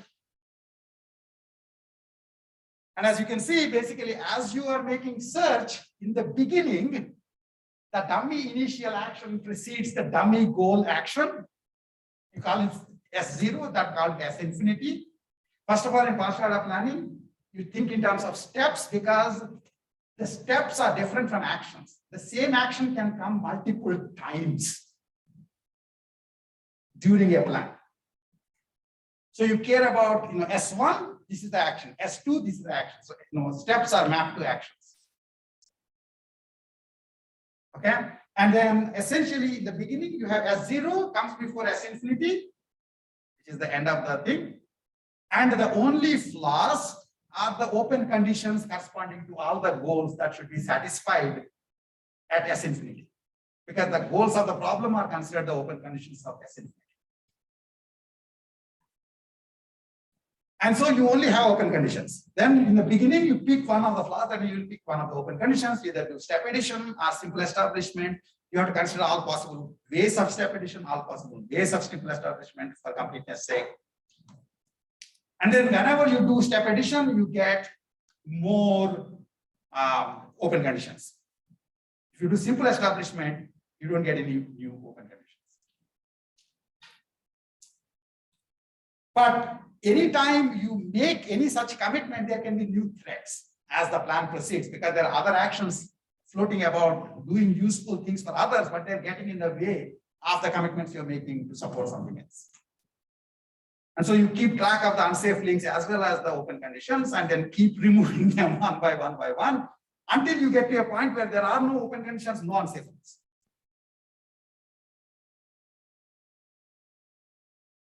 And you're done. In fact, you can think of this in analogous ways to satisfiability or CSP solutions. In satisfiability, for example, you have a bunch of constraints, the clauses, and you have n variables P1 to Pn. You're trying to find a truth falsity assignments to P1 to Pn such that all constraints are satisfied. So one way I can imagine is essentially given a partial assignment, I can ask how many constraints are already violated. So in the context of satisfiability, the open variables are the ones that still don't have any value. And if the current partial assignment already violates some conditions, some of the constraints, then you might as well kill that because there is an unsafe constraint and you can't deal with it. So that's what CSP. So in fact, by the time you come here, plan space planning becomes constraint satisfaction search. It's actually a more interesting form of constraint satisfaction search. In fact, you can call this, you can compile it to something called dynamic constraint satisfaction, where there would be new open conditions that are produced. If you, in my analogy, open conditions corresponded to the propositions that needed truth falsity values in satisfiability.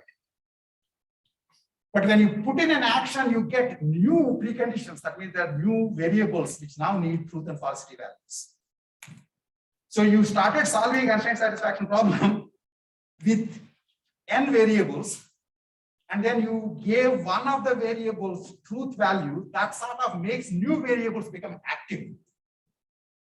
And now you have to find values for them too. That's called dynamic constraint satisfaction problems. And essentially, plan space search becomes equivalent to that. Okay? So it's useful to think in terms of constraints by the time you come here. In fact, constraint view is more general than anything else, anyway. Right? Because even the progression and regression can actually be thought of as plan space search, except they're building prefixes and suffixes. Okay. So that example basically shows like one way of going, constructing the plan such that essentially all flaws get resolved by the end. And let's do this for this. Let's construct like a causal link, set of causal links to support everybody, right? Again, remember that the big difference is, even though all the slides look the same, here these are, I would call, these are cemented orderings. Okay, whereas in the plan space planning, the orderings are truly precedence constraints. Of course, if this is the last plan, then you have nothing else happening. But during the search, actually more new things can come in between. Okay, and so here I need to say that this is a correct plan. All I need to do is that I have to make a set of causal links that support every open condition and prove to myself that none of the causal links are violated. That's it. Right? Let's do that. So, not clear B. Stack AB gives not clear B, I would argue. And it would be a safe link because after stack AB, there is nobody coming to make B clear. How about hand empty? Stack AB also gives hand empty. And that's also an unthreatened causal link. Right? Now, because there is stack AB, in fact, it has preconditions. Stack AB has preconditions what? Holding A, clear B. That's it, right? Holding A, clear B. That's stack AB. Right? So now I need to make sure that they are supported. So I would say pickup A supports holding A. And I'd argue it's unthreatened because between pickup A and that step, nobody is coming to remove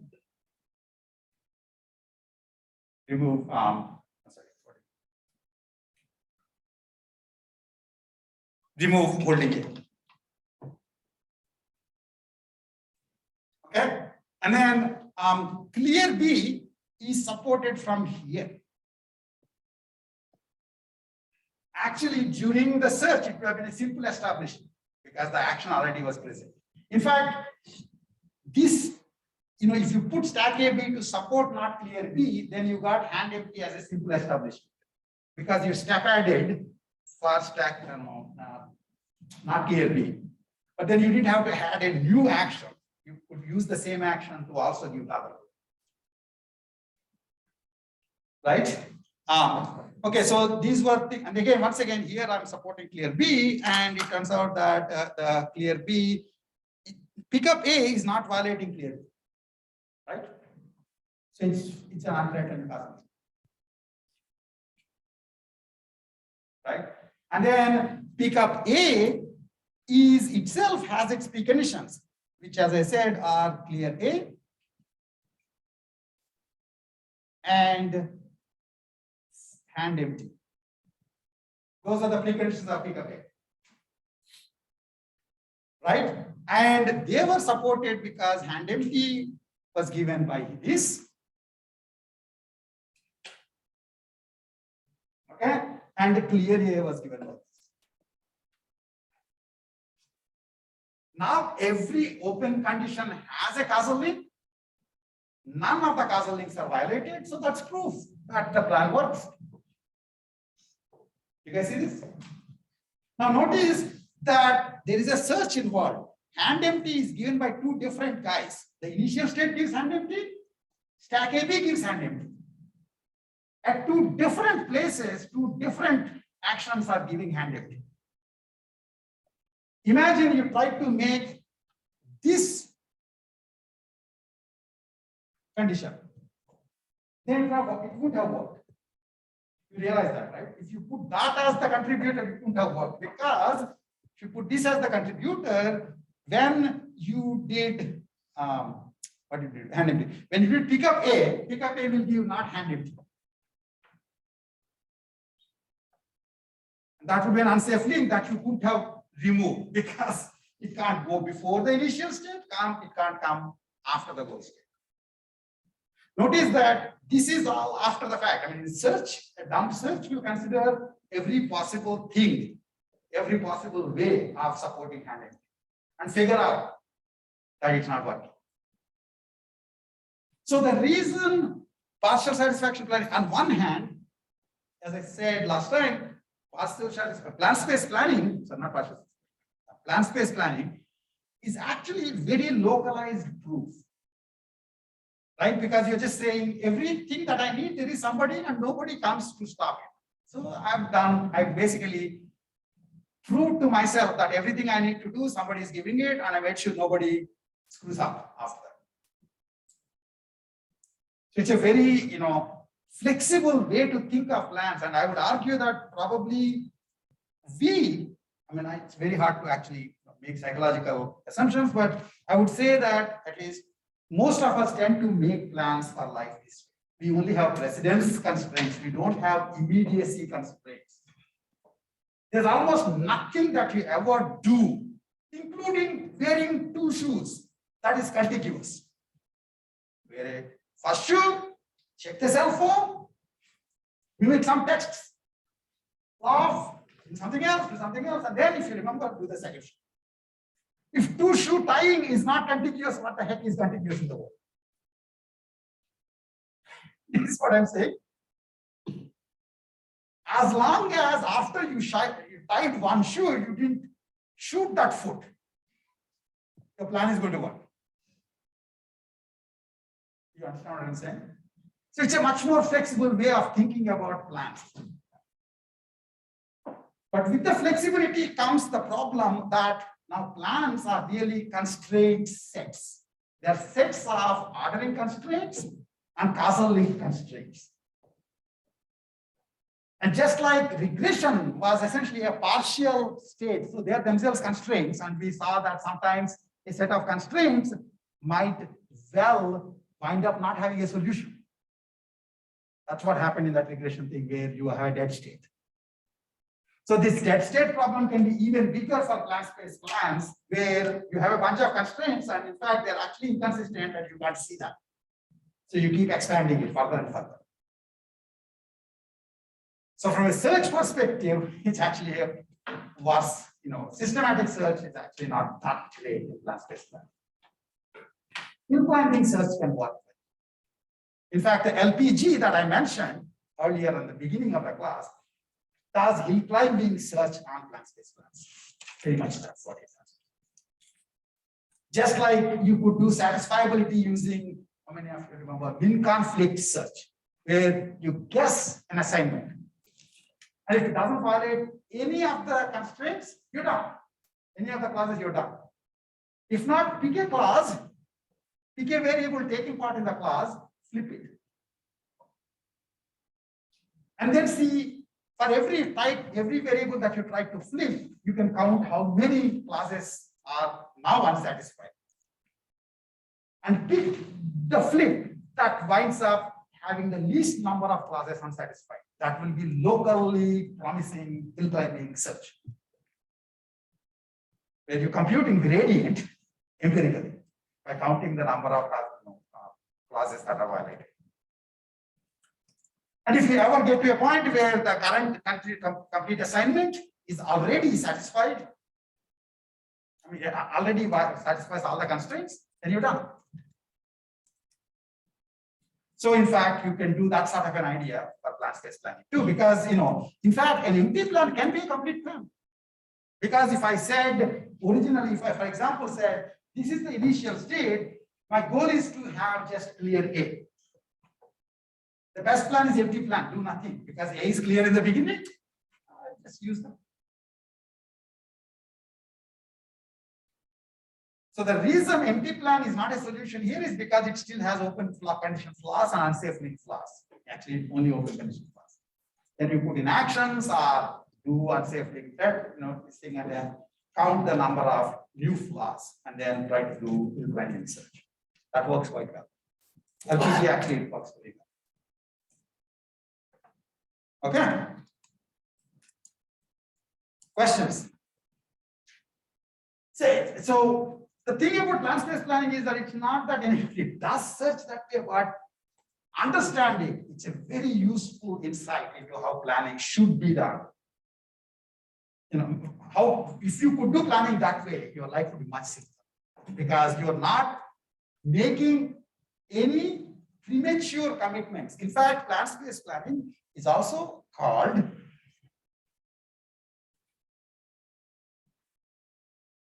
least commitment planning. Because you're essentially you're doing only the amount of commitment that is needed. In fact, you can do even more least commitment than this, but essentially compared to progression and regression, we cement things next to each other. Like for example, if they ever have, wearing shoes action, the two will be cemented. So you don't get to see the important text that your friend sent between the two. You see what I'm saying? So it allows for the flexibility. Okay, so it's kind of least commitment. And the tricky part about least commitment planning in general is, on one hand, if you don't make overcommitment, you don't have to backtrack.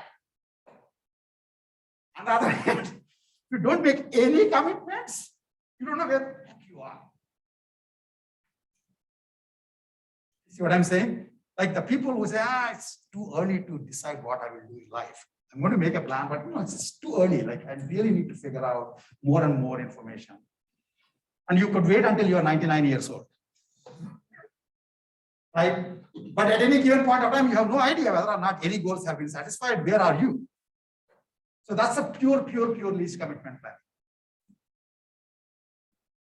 People who don't buy tickets until the last minute are doing least commitment planning. Because if you buy the ticket, you're stuck in that. That can for some people, that's like for me, for example, that's like a bad reward. Oh my God, I've already decided that I have to stick to this plane. Because you can wait, maybe plane costs have improved or something. So if you wait until the last minute, then if I don't do any plans about, for example, my India trip, then everything is in the air. Is there a consistent plan? Maybe. It's too late that there's actually no tickets left in any of the planes that I want to take to go to India? Maybe. You see what I'm saying? So least commitment planning has again, uses as well as problems. Okay.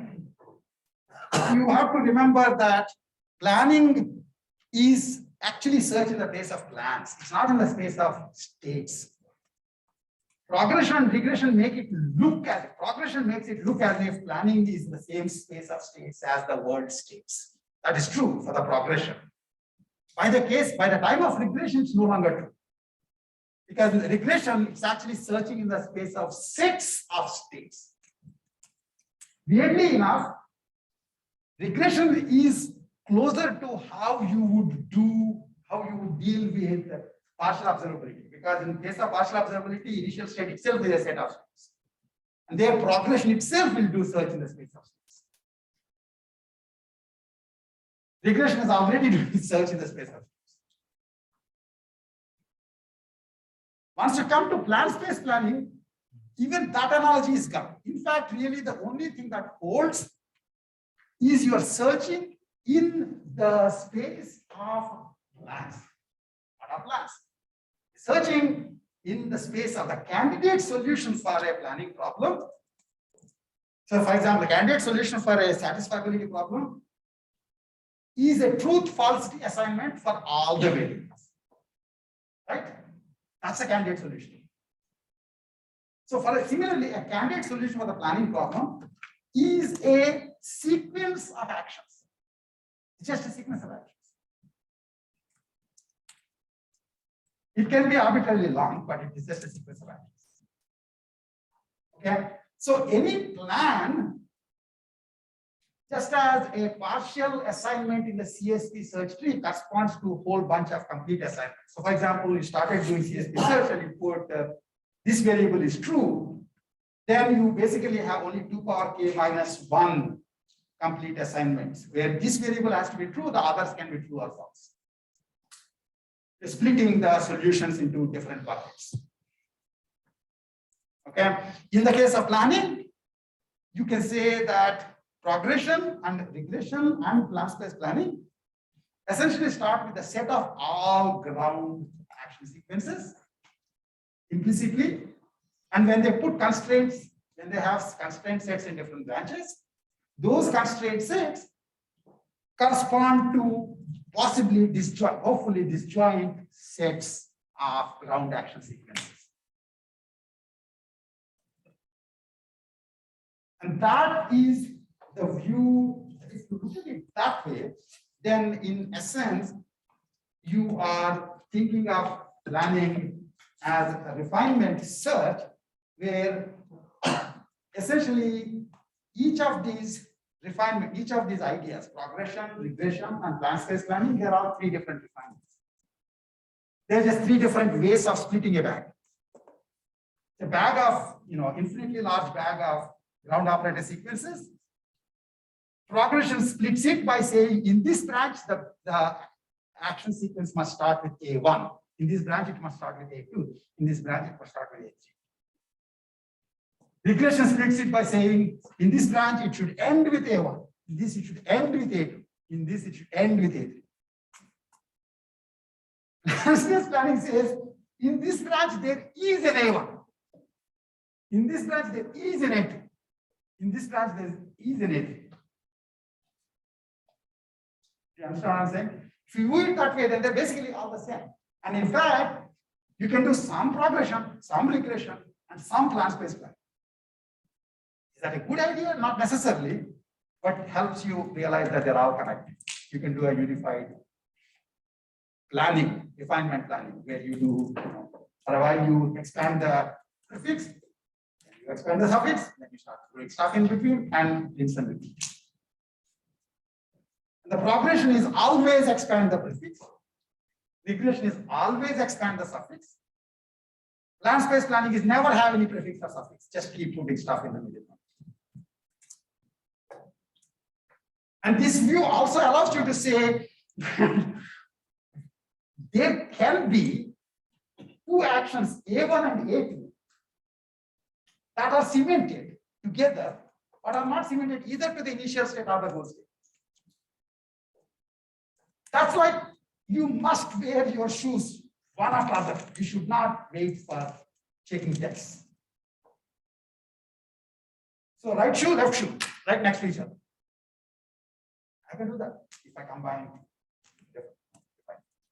Okay, so This I already told you that interpreting progression and regression in the terms of atomic states. I basically told you in the beginning itself that one is progression is easier to interpret, regression is actually the space of sets of states. But in the end, plan space planning is really more general because it is actually in the search of everything can be thought of as a splitting a big bag of ground operator sequences, action sequences. Okay, and this is what I meant, that you can actually start with a plan which is like this. So it starts with initial state, end is goal state and the goal action, and then I put one action here. This is my current partial plan. That is somewhere in my plan there will be an unload A action. And if it doesn't solve all the flaws, that means there's still some open conditions left and some unsafe flaws left, then I can just essentially either try to do progression where I take this one plan and split it into these three sub plans, where this plan always starts with load A, this will start with load B, this will start with fly. By the way, this makes actual sense with respect to that one-way rocket, where I said there's a one-way rocket which is going from Earth to Moon, and it needs to take this, the packages to the Moon. And the point is, of course, unless you put the package into the rocket, it can't come back to take it.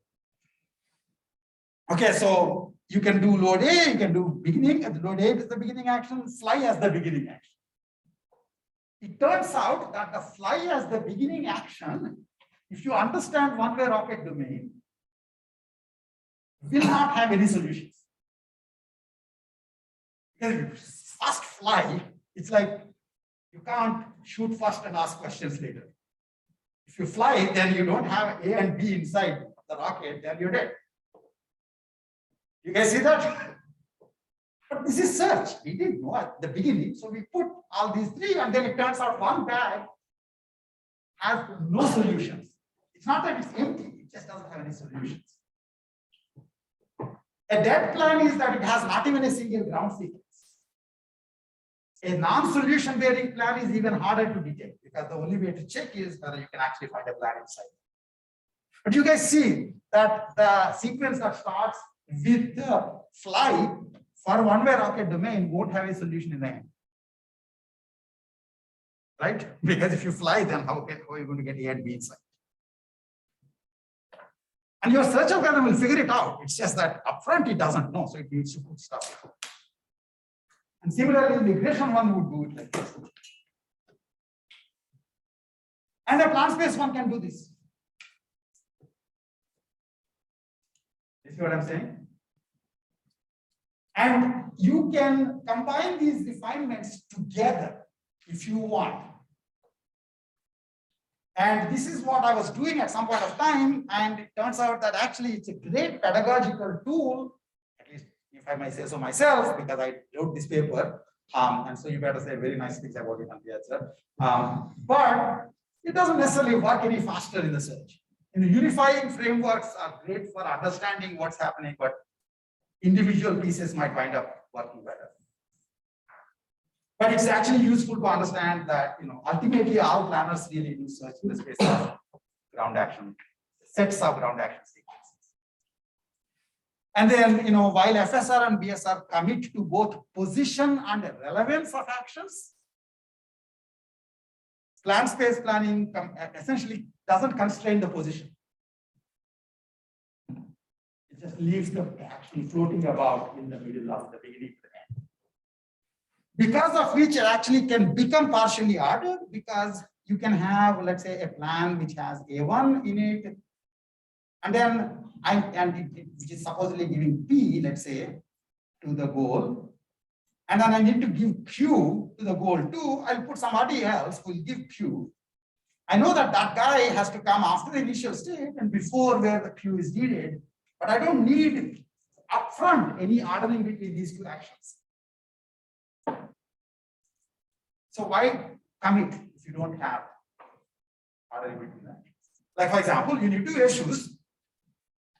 Actions for wearing shoes, that part of your plan. You need to probably also have breakfast. Actions for having breakfast or part of your daily plan. Is it very important as to the order in which the shoes versus breakfast? In some cases there are. For example, if you started the car without wearing the shoes, maybe bad, because then now you have to come back in and wear the shoes. Other things essentially are partially ordered, which means you can one day, most of the times, maybe because you're a creature of habit, you have breakfast and then wear shoes. Sometimes you want to be like different, you can wear shoes and then have breakfast. Nobody stops you. You're not making overcome. You see what I'm saying? Whereas in progression or regression, you will have to decide the exact ordering of that. Okay. But like I said, the least commitment, what it does is it makes the validation path harder, because you have now this generalized constraints over the plans and the action sequences. You have to check whether this set of constraints is consistent. You already saw that even finding whether the regression constraints were consistent is hard. And it's even harder for plan space. So it's sort of as a search idea, whether or not it's a faster one remains, unsolved. I mean, actually, it doesn't show up to be faster as of now. Simple progression planners actually work better. Okay. You might say, why are you wasting our time? But that's a different story. Okay, so there is a paper that actually I'll give you a link to, but it essentially says this, whatever I just said in words. There are all solutions, and the refinement basically split the solutions into subsets of solutions until you can easily pick up one solution from the bag. And you can think of that as the metaphor for progression, regression, and plan space planning. And the solutions that are represent the bags, you need to have a representation for these bags. And the bags are easily represented as partial plans, which have contiguity constraints, precedence constraints, causal link constraints. You see what I'm saying? And then if you have that, then every branch has a partial plan. It looks like a plan to you, but it really is a set of ground action sequences. Okay. And so you can actually talk about, given a plan like this, you can talk about which ground action sequence belongs to this bag, which doesn't belong to this bag. Because if I have a bag, and if I can't tell whether or not something belongs to this bag, then I don't have a bag. So, for example, if I have a partial plan like this, then load A, load B, fly, unload A. It is certainly a ground action sequence that is consistent with that plan.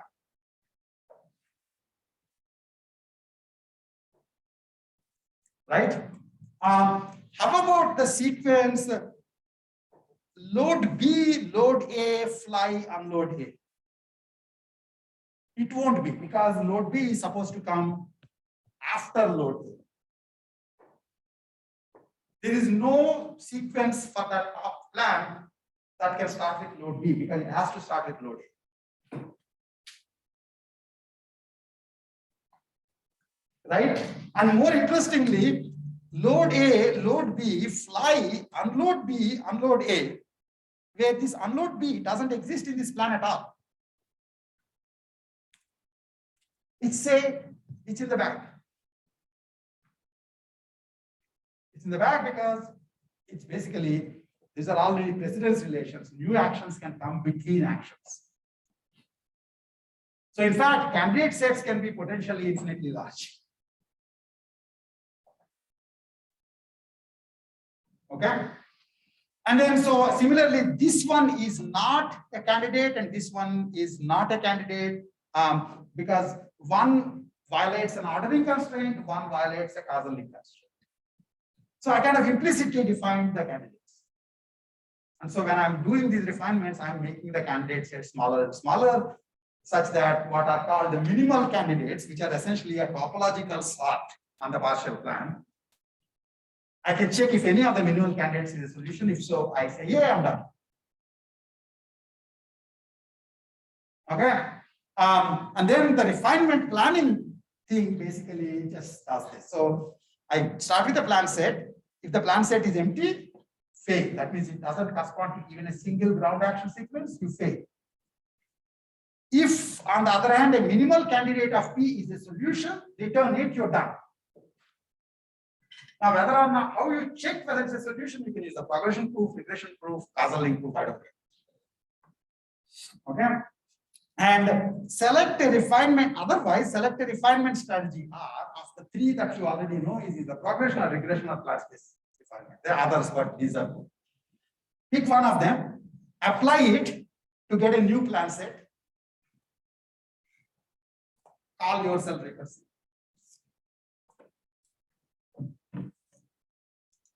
The order in which you selected the refinements doesn't have to be backtracked up. And the order in which you split the bag never has to be backtracked up.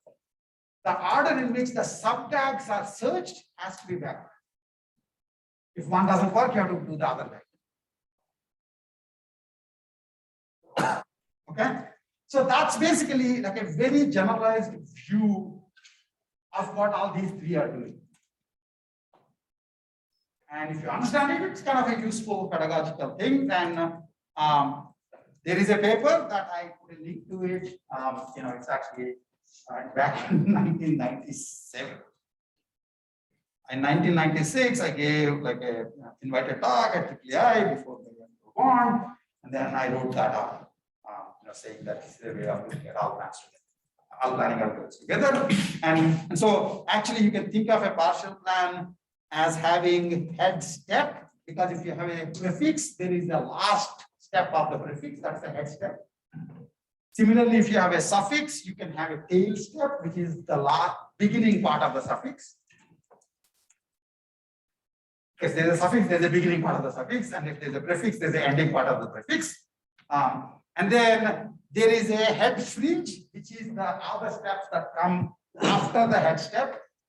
And there's a tail fringe, which is all the steps that can potentially come immediately before, given the precedence constraints before the tail step. And with this terminology, you can actually talk about how to pick refinements. Okay. Okay. So you can look at it again. I think I give a quick idea of how these things are connected. I'm not spending too much time, but I gave the link to the paper. You should be able to understand it with the highlight description. But the bigger point is to understand that they're all ideas are very similar. Essentially, search algorithms all come from this idea of splitting the potential solutions. Okay. Questions?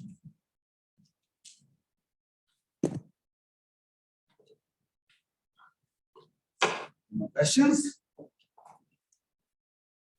Then, like I said, we started talking about strips, operators, strips actions, but the strips planner was basically the original algorithm that the Shaky used to find the plans. So a reasonable question to ask is it progression, is it regression, or is it plan space? Answer is none of them. Actually, it is a weird version of a regression planning algorithm. It's a weird version of a regression planning algorithm in the sense, actually, no, it's a weird version of a progression planning algorithm, where the plan itself is constructed as a prefix, but how the plan is constructed depends on goal-directed reasoning. And it's actually very easy to understand. What basically strips does is this recursive algorithm. So it starts with the initial state, current plan prefix, which is empty in the beginning, and the goals. Takes the goals, let's say there's G1 to Gn, puts them on the stack of goals. You talk about I have a stack of things to do, it puts them on the stack. You do realize that having a stack of things to do Actually, let's just so you do talk about having a stack of things, right? So it also thinks that I have a stack of things. I have to give just put give it to the That's the search node. At any given point of time, the search node corresponds to a prefix and a stack of goals. Now, given the stack of goals, then what it does is it pops the stack, picks the first goal on the top of the stack, tries to see how it can achieve it from the current initial state. Because current initial state keeps changing, because you remember this head state keeps changing. I start with the initial state and a prefix. After the prefix is my head state. Look at this picture. Yeah, so in strips, basically you have this prefix being computed. So the prefix essentially changes the initial state because you are doing those actions for sure in the beginning of the plan. So you expect that at the end of the prefix, you will have a head state, which is the state that will be true after that prefix has been executed. So what strips looks at is it's advancing the initial state to achieve a particular goal at the top of the stack. So I take G1. Is there somebody who can give G1? A1 says I can give G1 because A1 has affected. I try to do A1 in the current initial state. If its preconditions are current head state, if its preconditions are true, then I can put A1 into the prefix. If not, I put the preconditions of A on the goal stack. It's what I said. I have G1, G2, G3. To do G1, I've decided to do A1. But A1 requires P1 and Q1. So I put P1 and Q1 on top of A1. And keep doing this. Let's say if now P1 is true in the initial state and Q1 is true in the initial state, then I can then put A1 into the prefix and expand and forward the initial state, the new head state. How does it deal with two competing actions? So it's supposed to backtrack.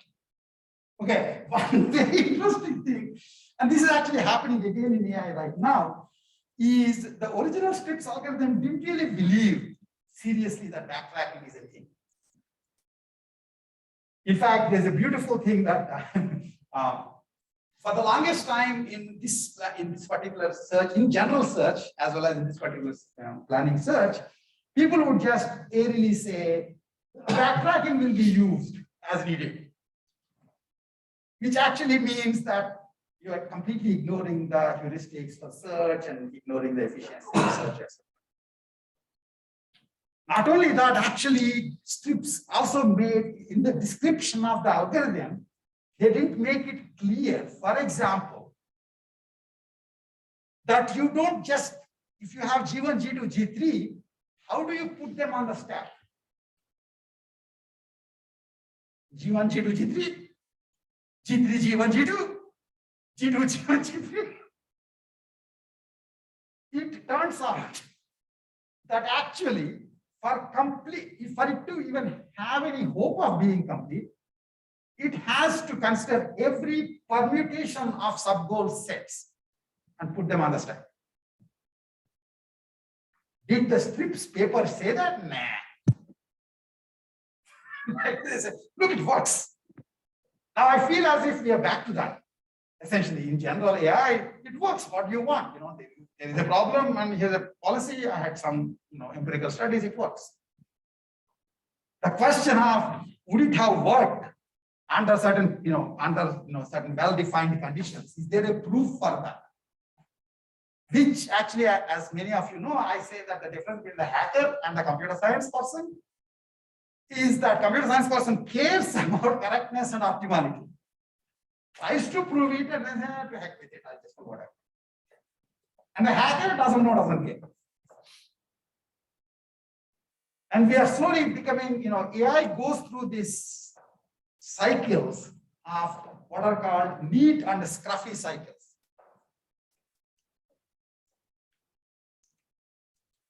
Neat cycle is basically for every little thing you have a proof saying under these conditions it works. It's like a true computer science algorithms kind of a thing. Scruffy is, hey, it works, what do you want? And originally, strips planning was Scruffy. Then it became neat. Because people started showing that the original strips planner actually is incomplete. It would have solved the problems that it actually advertised itself as solving. For example, as I said, it doesn't even specifically say it needs to consider the backtracking over the goal arguments. Okay, so then itself would have been incomplete. But actually, there's even more mind-blowing thing. In a minute, I'll talk about that. Okay, but general idea is empirical evaluation ruled the day. It was benchmark based. Some benchmarks are being solved, some are not. And in fact, the benchmark those days was something worked. What more do you want? Now, instead of one thing working, we have 15 things that somebody set up, those are working. Are those the only things you wanted to solve? Is there some proof you can provide that if somebody wants to add another 15 things, you can continue to solve them? Being interested in that is kind of the neat side. And any research area goes to neat and fluffy side. It's not anything wrong. You should just know which part of the cycle you are in and what is your own bent. Are you more of a neat person or are you more of a fluffy person? Notice that I didn't say dirty.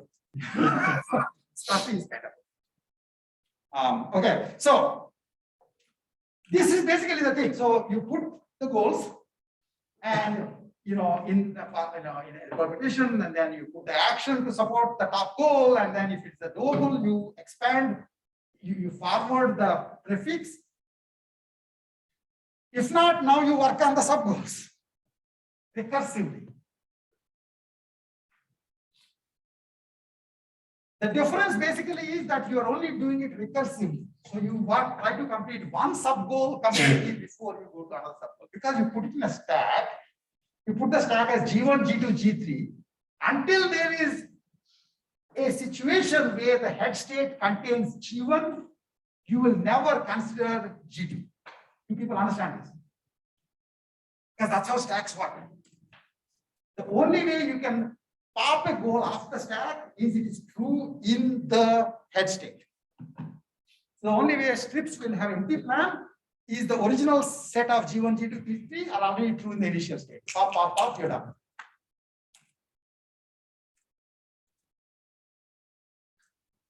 Okay, so strips basically is in essence working on the sub goals recursively until one sub goal is completed recursively before the next sub goal is picked up and next sub goal is picked up. And I say recursive because this idea goes down to preconditions. This idea also goes down to preconditions, right? Because if you now have, you put A1 and it requires P1, P2, P3, you have to first make the head state have P1 before P1 can be popped off. Then you have to make head state have P2 before P2 can be popped off. Then you have to make head state of P3 before P3 can be popped off.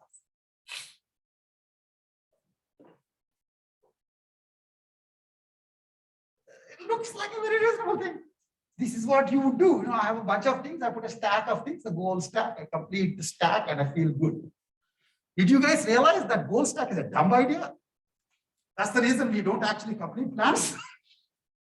Because it turns out that having a stack of goals assumes that the goals are serializable.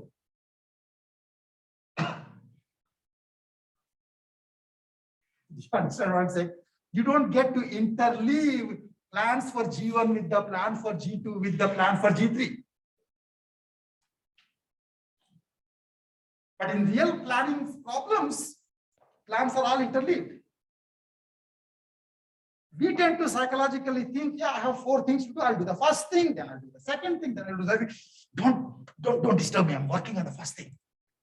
Right? But the point is, what if the second thing you have to start? Like, for example, I can say, don't disturb me. I'm thinking of teaching this course. I will start working on my sub goal of going to India after I complete the plan for teaching this course. By which time planes are sold out. You see what I'm saying? I need to first buy the tickets, then do teaching, then take the plane. If it is serializable, it's good, but it's not always serializable. Yes. Sorry, it's a little unclear because serializability is, if a goal is serializable, that means. No, if a set of goals is serializable. So I In guess- fact, I would say that a given permutation of goals is serializable if a plan for G1 can be concatenated to a plan for G2, can be concatenated to a plan for G3. And the whole thing will be the plan for G1, G2, G3. so what? This is what you have in mind when you say, I'm working on my stack of goals, don't disturb me. And when you fail, you just say, somebody must have disturbed me. But you fail because your idea sucks. Sometimes, essentially, there is no, wow, battery is getting low.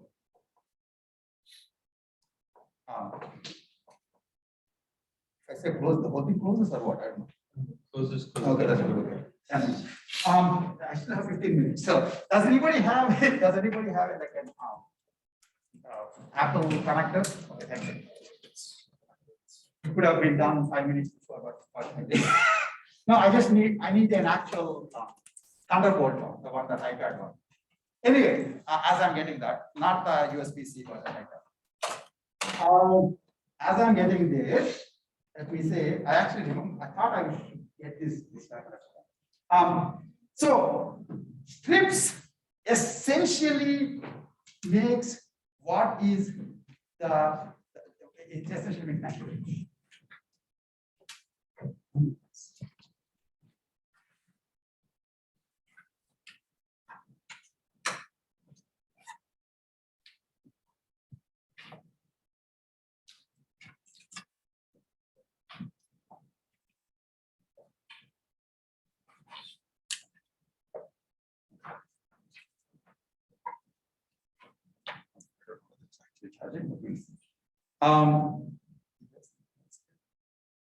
Yeah.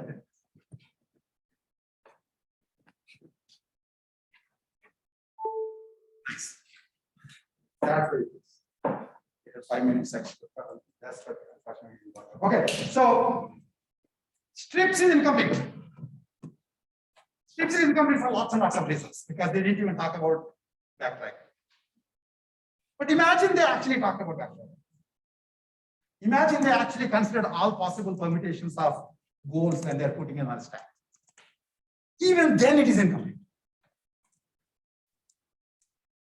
Because sometimes there is no way of achieving a sequence of goals without interleaving the subclans. And the way strips works, ultimately in the end, there should be some serialization order in which the goals have been achieved. Okay? Enter, to show that something is complete, you need to provide an inductive proof. To show that something is not complete, you should just provide one complex. Right? So here is my counterexample. This is actually called Susman and Amman. And all this is a very simple box wall problem. It says C is on top of A, B is on table. And my goal is actually, don't think of this picture. My goal is on AB and on BC. That's my goal.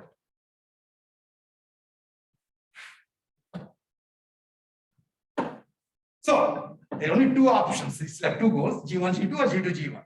Suppose I try to do on AB first. Then I'll put C down, put A on top of B. Right? And then do on BC, then I take A off the B and put B on top of C. Then I said done. In fact, strips was just like A star search would say, with full confidence, I must be done by now. I don't need to even check. I'm so damn good. And done, there is no done. It's not done. You say, well, we're the other order. If you actually have on BC first and on AB next, then you put B on top of C. Then when you're working on AB, then you put B off C of A on top of B. By which time again the two goals are not satisfied. You understand what I'm saying? Right? So strips is incomplete. Because if it turns out that the sub-goals were not serializable to begin with, it would never find a solution. Even if you was doing right back, right? Then you will say, that's no big deal. I'll just check if things are serializable. And if it's serializable, I'll call strips. If not, I'll call somebody else. How costly is it to check whether a set of goals is serializable? Turns out the cheapest way is to call strips. And if it fails, then you know it's not serializable. Just like that other thing I said, this set is inconsistent. How do you know it is inconsistent? Check if you can plan for it. If you can't plan for it, it is inconsistent. Do you understand what I'm saying? So it's just a beautiful way of understanding how a simple algorithm works. Mean sense analysis is what we do psychologically. We do have a stack of goals. We work for one at a time. It's a dumb idea. We get by because the world is forgiving. And our spouses and our partners, basically, they have probably a very dim view of us, but tolerate us, even we are screwing up, because they themselves are screwing up, because they also have their own stack up. The real plans involve actually connecting subgoals. I mean, basically interleaving subplans. So Susman anomaly is like a big deal, actually. It turns out that it shows that serializability is not satisfied in Block's world. Here is an example. So Block's world can't be solved by strips. If you can't solve Block's world, then what the heck can you solve? Right? So that's what you get by taking a step back and looking at it. So why this problem? It's a beautiful sentence there. I don't know when I wrote it, but I'm myself impressed, because strips cannot separate planning, thinking order from the execution or execution right order. It's very important to separate. Otherwise, you basically, you get this trouble.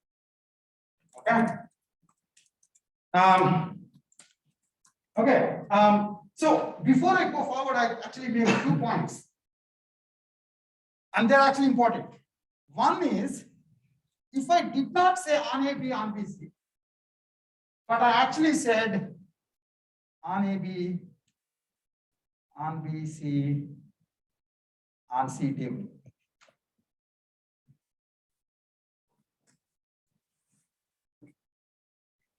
Strips can solve it. This is what I'm saying. This should make you feel bad, because I said that giving a partial set of goals, the only things that I care about, is better than saying the value for every state variable, because it's unnecessarily constraining. But one thing in life is, if somebody constrains you, at least it's their problem. You just follow the constraints. That's the point. I mean, it's like an undergrad, we constrain you. Like we tell you, you should do these actions, this particular set of courses. You just do that. If we still don't give you a degree, it's my problem. You say, you asked me to do this, you didn't buy and you give me. So interestingly, at least in the Susman anomaly case, and actually in general, if you define the goal completely, there are more cases where actually problems could be serious. Weird situation. Even though we said it would be better to just be told what goes. In fact, you can understand this. There is a tension. You want me to tell you what are the things that are important. And I'll tell you the simplest thing. What are the things that are important? Just do the right thing. Study them. Then you say aloud. Should I be studying on Saturday before the exam? What chapter should I be studying? And I'm saying unnecessarily you're asking me to provide too much detail, that unnecessarily reduce your flexibility. I say, no, I don't want flexibility. If you tell me, at least I can follow that. Because environment can tell me all the things that I need to work on to some extent. So completing the goal specification makes problems easier. There are more goals, but they are serious. Here is an interesting thing. If I were to give the goal by taking a picture, we are on pixels now, right? I mean, who talks in logic? That's like the real new AI is pictures. Pictures will be complete states. It's actually hard to think of a picture for un-AB and un-BC. Right? Because you essentially have to say un-AB and un-BC where? In the air? If you are taking a picture of the goal state, there is no goal state where un-AB and un-BC are true without C being on the table. All of a sudden, by giving the picture, I actually told you the complete goal state. And you got to tell yourself, I'm modern AI, I'm doing pictures. You actually made your life simpler because I gave you the full goal state.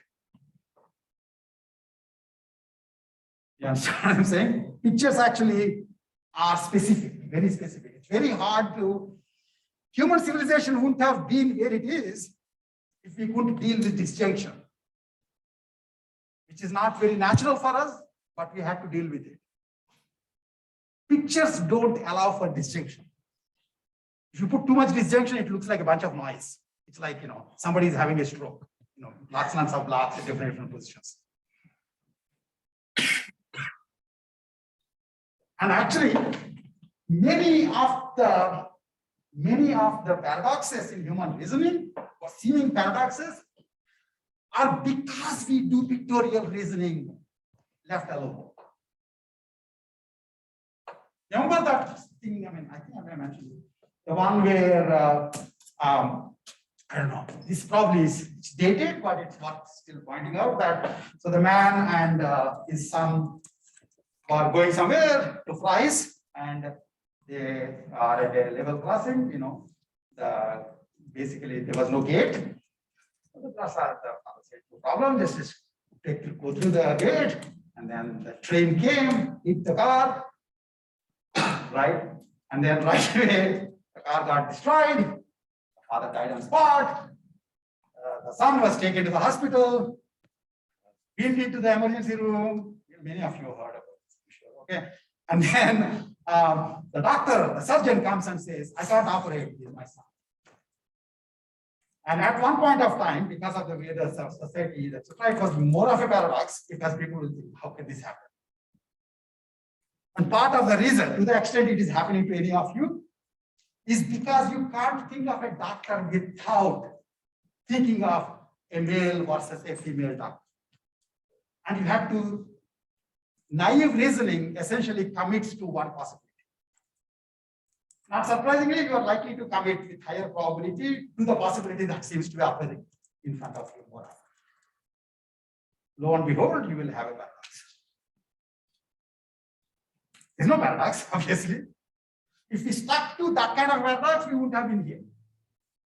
Right? Because dealing with disjunction is extremely important for the civilization's progress. But naive reasoning doesn't do it.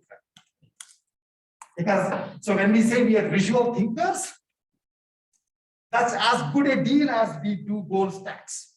Both are dumb ideas. But that's how we evolved to do things. The beauty of it is we are actually aware of our limitations. That's what civilization is all about, being aware of our limitations. Okay.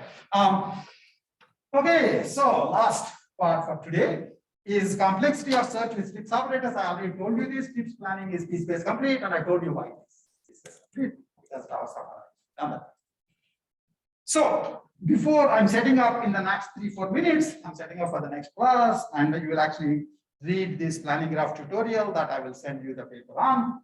I was thinking that I would be done with that, and I would keep on looking at you till the time, but unfortunately no.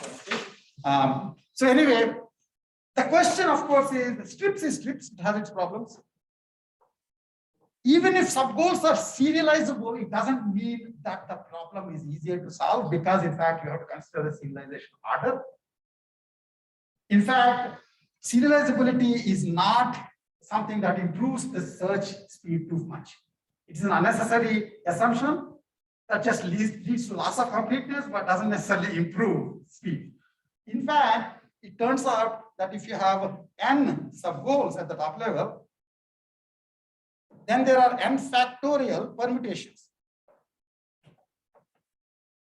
right? You would say the problem is serializable if any of the n factorial permutations will lead to a serialized plan. That means if you do goals in that order, you'll get a plan.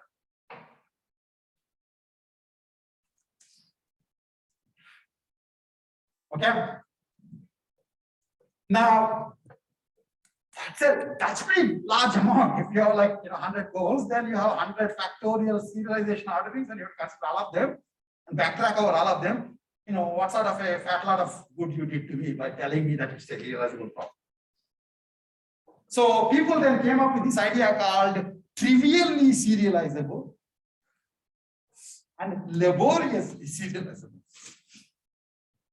Trivially serializable means most of the permutations are serializable.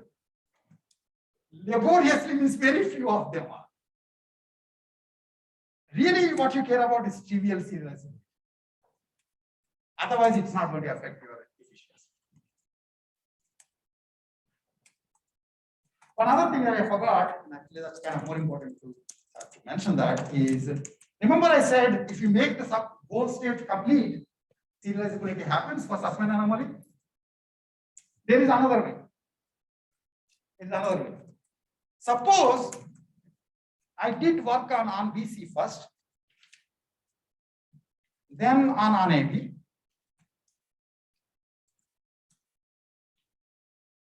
But the plan I made for on BC is put down, pick up and put down C. Pick up C, put down C, and stack BC. Is that a plan for on BC? Now can I do on AB? Serializable. What I'm saying. What happened? Because when you thought of subplans, you insisted on the subplans being optimal. There is nothing wrong in doing on BC by first putting C on the table and then putting B on top of C. Other than the fact that why did you do that? There's a much simpler way. You just put B on top of C. That's a shorter plan. That's a more immediately obvious plan. So really, serializability also assumes that there is a serialization order. And within that order, if you do the shortest subplan for each of the goals, and all the goals should be satisfied, then it is serialized. If I consider non-optimal plans,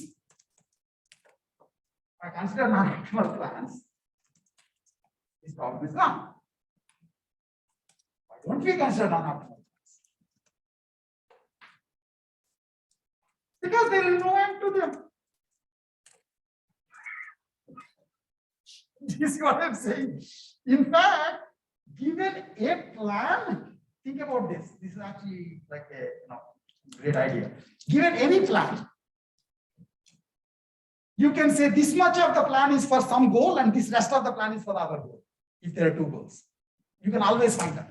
You can always find that. The only problem is the part that you said was for the first goal may not be the simplest plan for the first goal. You kind of sneaked in other things. It's like I can say, I was planning to teach the class, but as part of teaching the class, I also reserved my tickets to go to India. Why the heck would you do that? Well, there's nothing wrong. I did teach the class, right? I mean, I actually did reserve my tickets. plan to reserve the tickets before teaching the first class. Nobody stopped me because I did come to the first class. That was a sneaky way of saying I'm actually interleaving plans. You understand what I'm saying? So if you allow for suboptimal plans for sub-goals, then everything is actually serializable. In fact, actually it's a little more. If you allow for suboptimal plans, more things are serializable in a concatenation fashion. And you can go one more step and say, if I can essentially take subplans for goals and not concatenate them, but just slice them, that too increases things being serialized. In fact, here's this nonsense. If you think about open conditions for the plan space planners, do you backtrack on the order in which you considered open conditions?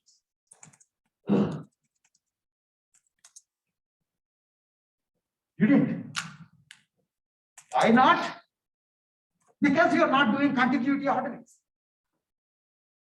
Everything is serializable if you allow precedence ordering and you allow non-minimal plans. Theorem.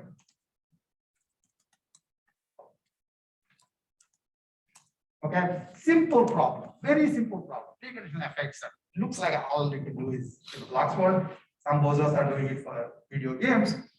And yet, if you take it seriously, there are all sorts of interesting connections to how planning is done by us, what are the problems with it, how do you improve the serializability, what are the ideas like serializability, are they really affecting efficiency, are they really clean ideas?